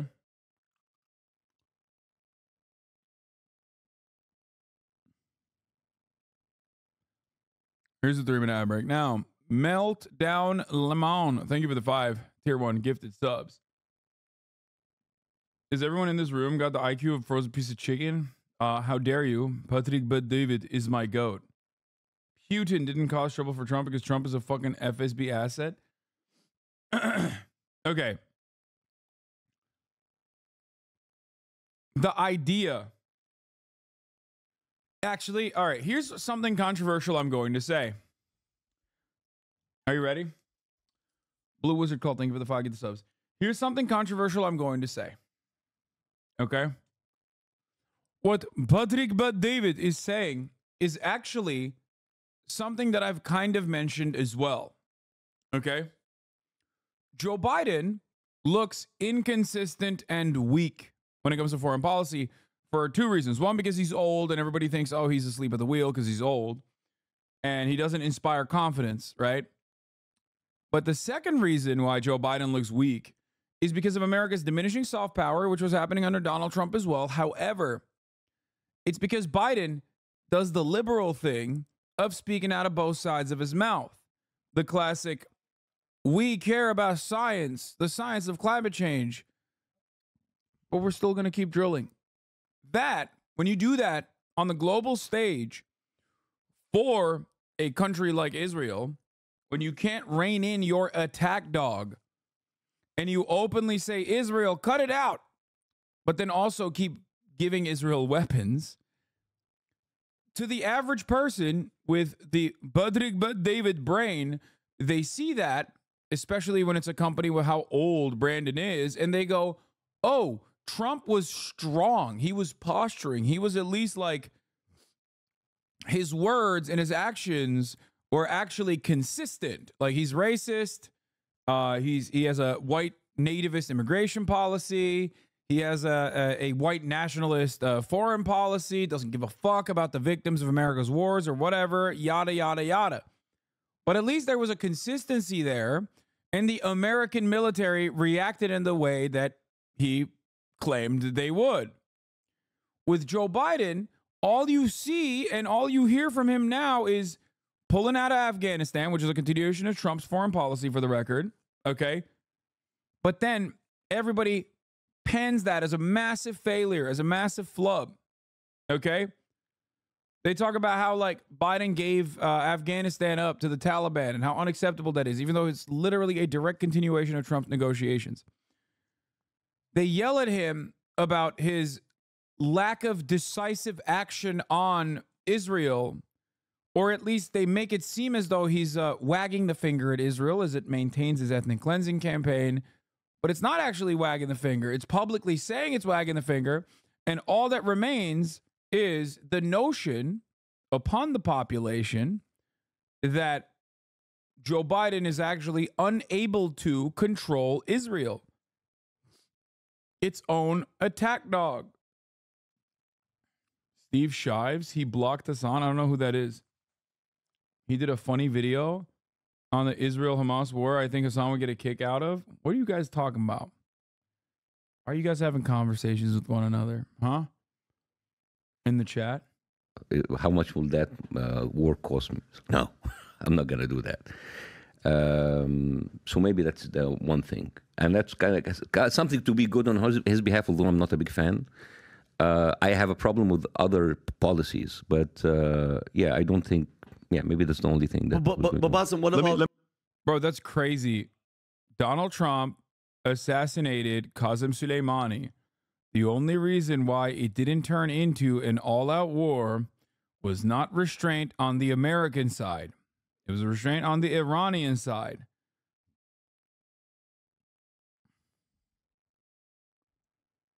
That's crazy. Let me stay on that. Go, because I was going to ask a question too. Because, okay, I on the spending side, it's going to cost us money. I guess. He's a business. That's an interesting perspective. But okay, how about this one? How about the fact that, he says, hey, you have a button, I have a bigger button. Hey, you do this, I know exactly where you are right now and I can destroy you. I would much rather not. How about the fact that he put the fear in people that wanted to bully and take advantage of other people, so nobody did during his time. Maybe, but you also have to remember that COVID came in right in the middle. That was 3 years later. That was 3 No, years. that was actually the, 2.5 years later. Yeah, but you know, The first 2.5, or still, if the COVID came, you know, that's even a bigger opportunity. But I have no clear answer. I'm the only thing is like, oh, this is gonna cost us money. It's so funny. These fucking idiots have no idea what Donald Trump's North Korea policy actually was, and they are simply hyper focusing on the things that people tweeted and the things that like MSNBC covered. The real reason why he was de-escalatory in North Korea was actually because he was giving in to the demands and taking a back seat to the conversation between South Korea and North Korea. Something that literally Rachel Maddow yelled about. Trump's actual perspective on DPRK policy was de-escalating military operations in the region and even fucking visiting Kim Jong-un. No, he didn't make us look weak. No, Trump did a good job, ironically, with North Korea. It's like one of the few parts of his foreign policy that wasn't that bad. I'm not even joking. His Twitter fingers are ridiculous, nonsensical. Overall, he took a back step. He took a back seat to the South Korean, North Korean relations for the first time in like American history. I mean, he might have done it for bad reasons because he's like, he fancies, autocrats or whatever, but still, he did that.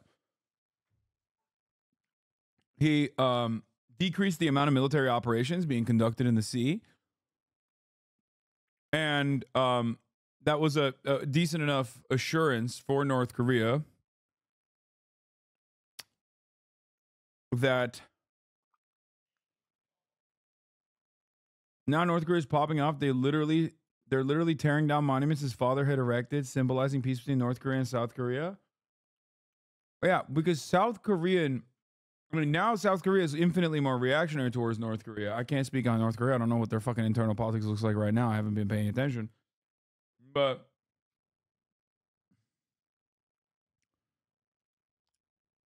as far as North Korea goes, like Trump actually did a decent job with that. South Korea now is, of course, way more reactionary than it was before, but there. Money, I don't want to spend money. But you know what? Though you're a smart guy and a reasonable guy, because for me, like if I were to sit there and say, what did Clinton do? I voted for Clinton. The freaking last time we had a balanced budget, him and Newt Gingrich worked together, right? Mm-hmm. So what did Reagan do? Reagan and Tip O'Neill would go have beer together afterwards as two Irishmen. They would fight throughout the day, but at 6 o'clock, they're at the bar sitting there having a drink together, right? You don't have to like the enemy. What?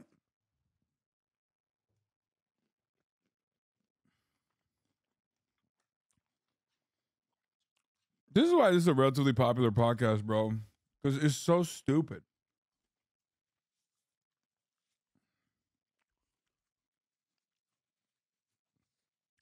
It's just like, bro, he's just a liberal. Yeah, he's like, I mean, there's a tremendous amount of valuetainment that I'm getting out of this.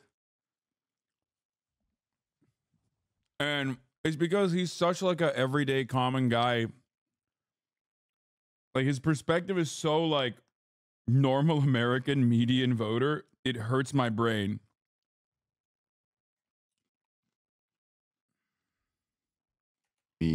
Or somebody that maybe policy-wise you disagree with. You may say, I don't agree with them on pro-life, pro-choice. I don't agree with them on blah, blah, blah. I don't agree with them on this. But holy moly, the temperature was super low during Trump than we have today. Everybody that was talking about Biden's a sweet man, he's a unifier, he's this, he's that. Dude, we got it's almost a World War III. Categorically, we can't say it, but there's a world going on right now. Because he's supporting Israel. But so did Trump, though. Yeah, but Israel didn't do the attack during Trump. And you know what Trump said about Netanyahu? Did you hear what Trump said about Netanyahu? Right. Can you pull up a clip about what Trump said about Netanyahu, where Trump said, after what happened with Bassem Soleimani, okay, you remember when he took out Bassem Soleimani, who was supposed to be like the next leader, he was the number 2 guy in Iran. He criticized Netanyahu and said he almost didn't trust him because when Netanyahu said he was going to be in it with him, he didn't. So the part about Trump is he doesn't have a problem you criticized Netanyahu? Your daughter's married to Kushner. What are you doing criticizing? I don't know if that will be the same if it was like more of a massive. Wait, what? So? He just said his son-in-law is Jewish. That is literally like the same shit that 4chan groypers say. What the fuck? That's awesome. Oh, that's so sick. Dude, I love these guys' brains. I'm having so much fun with this podcast. He just straight up said, dude, your son-in-law is Jewish. How can you criticize Netanyahu? Like military operation that's Maybe happening because right it now. wouldn't happen under him. Because like when you kill someone, Yeah. a kind of like repercussion kind of like die very quickly. But this is like an ongoing for more than 3 months. So I don't know how would Trump would react. Are you a sports guy? It's funny because it's like, I'm so value-tained. I've never been more value-tained in my entire life. The idea that one, Trump is like following through on Israel's interests because his son-in-law is Jewish is the funniest argument, okay? Like, it's funnier than, like, what other anti-Semites say, because there's, like, an element of anger I experience when I look at, like, the fucking dumbass list where they're like, look at all these Jews in positions of power, and it's like half of them aren't even fucking Jewish. They're suspected Jews. The notion that it's, like, not even something like that, but specifically because he really likes his son-in-law. Yeah, man. That's why they did the Abraham Accords, because he really likes his son-in-law. It's cool. I like hearing new talking points. I like hearing new talking points like that. I'm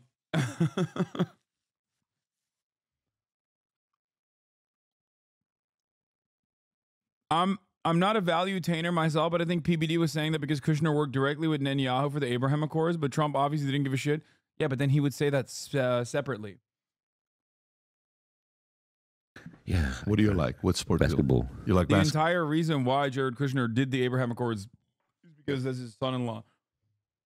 But overall, the goal for the Abraham Accords, which Joe Biden is literally following through on, was to completely sidestep the interests of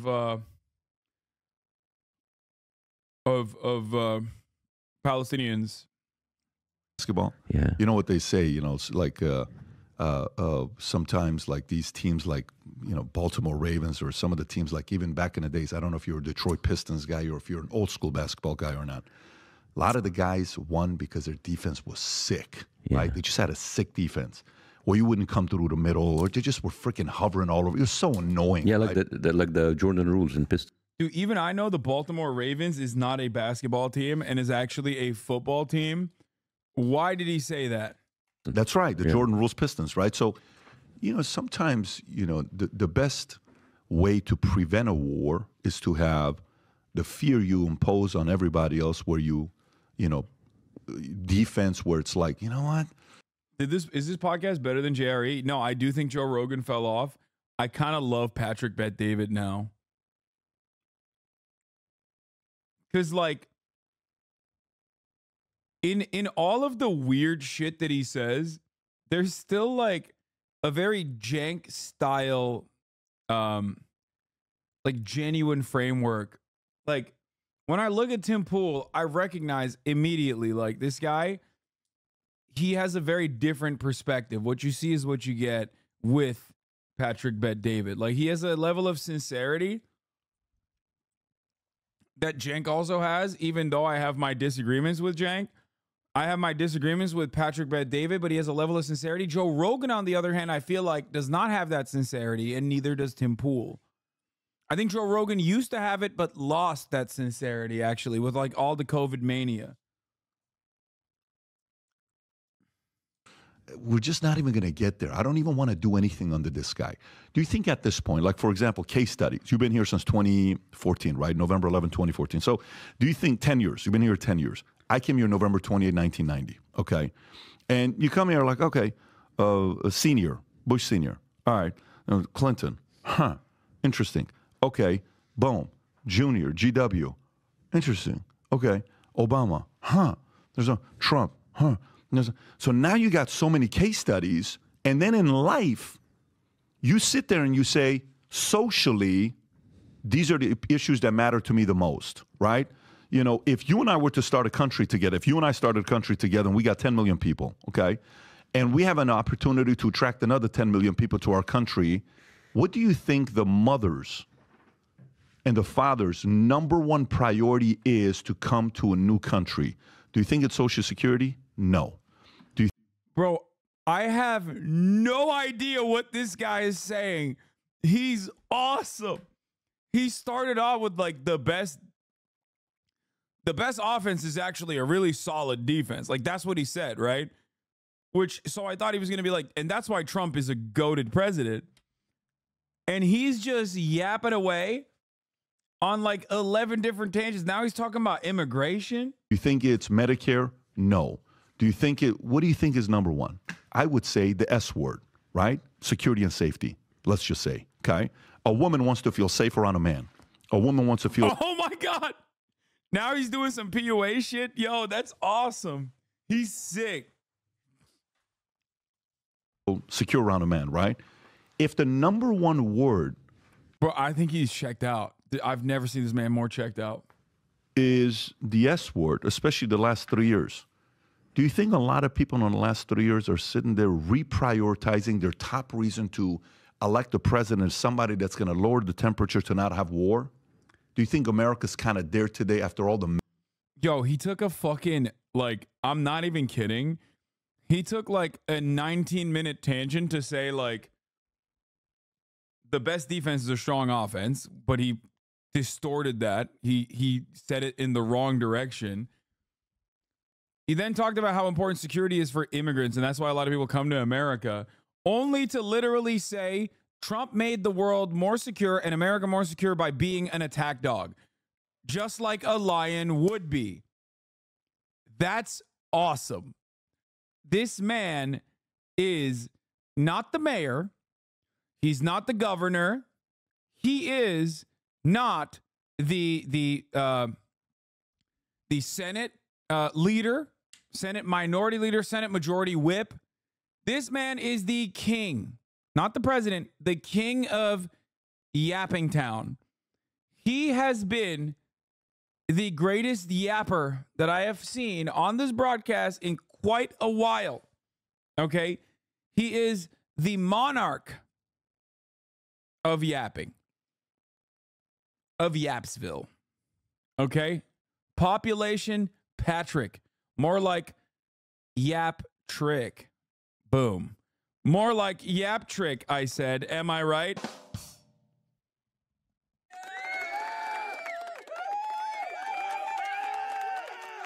Now that is valuetainment, okay?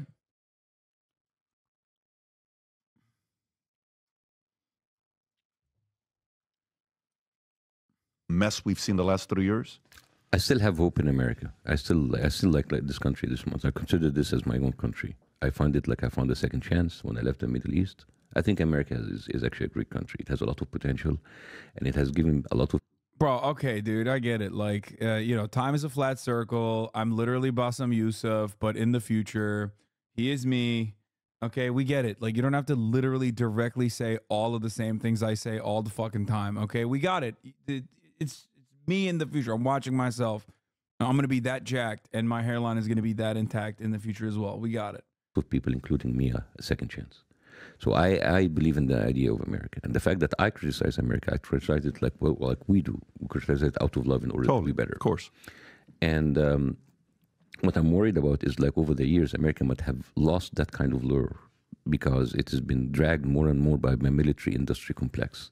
And the money... No, I plan on becoming more libbed up as I get more jacked as an older man, I'm going to be way more lived up. Has been prioritized in order to spend money on war, spend money on the military. I agree. And I think 68% of your budget is taken to the military, and that's not a lot of. That's huge, and many of these military contract has been exaggerated. In 60 Minutes just shows something that used to cost $30 now costs $3,000, and there's no catch. There's no curb of these prices because they are the one who are making up the prices.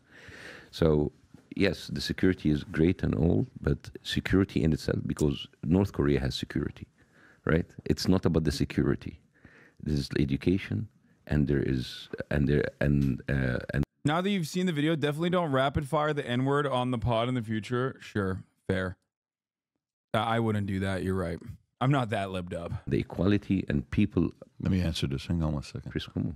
Mr. Cuomo, we're on a podcast. Why are you calling us, man? We're in the middle of a podcast. Name dropping. Yeah, I mean, Chris. What are you talking about? I'm doing a live podcast. Okay, I'm done. I can't do the rest of this. This is too much. It's too much. That's insane. Okay, we did that. We lived through that. I watched that for like 3 hours, I think. Obviously, there was certainly a lot of sidestepping. There was a little bit of drama, Philip DeFranco coverage. I've decided, however, I'm definitely going on the Patrick Bet-David podcast. 100%. Okay, let's watch Jonald Harris, dude. Let's watch Jonald Harris. Turns out people are saying that this is a pretty good one, okay? Our boy Jonald is popping off with this.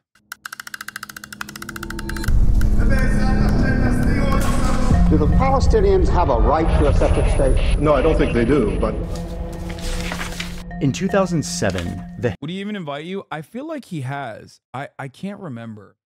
I don't know if I'm making this up, but I'm pretty sure. Like Lex Fridman has asked me to be on his podcast in the past. All of the podcasts that require me to fly somewhere, I usually say no to, including Lex, including I think Patrick Bet-David. So, and also, don't pretend. Yeah, I'm lying. I'm lying for clout. Why would he not have me on? He has everybody on. I think these guys are very open to conversations. Same with Tim Pool too. Like,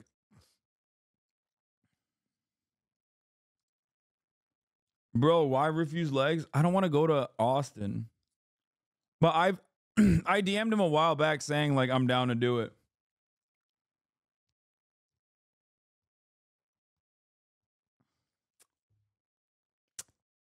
Lex interviewed your big boss? Yeah, bro, he interviews everybody.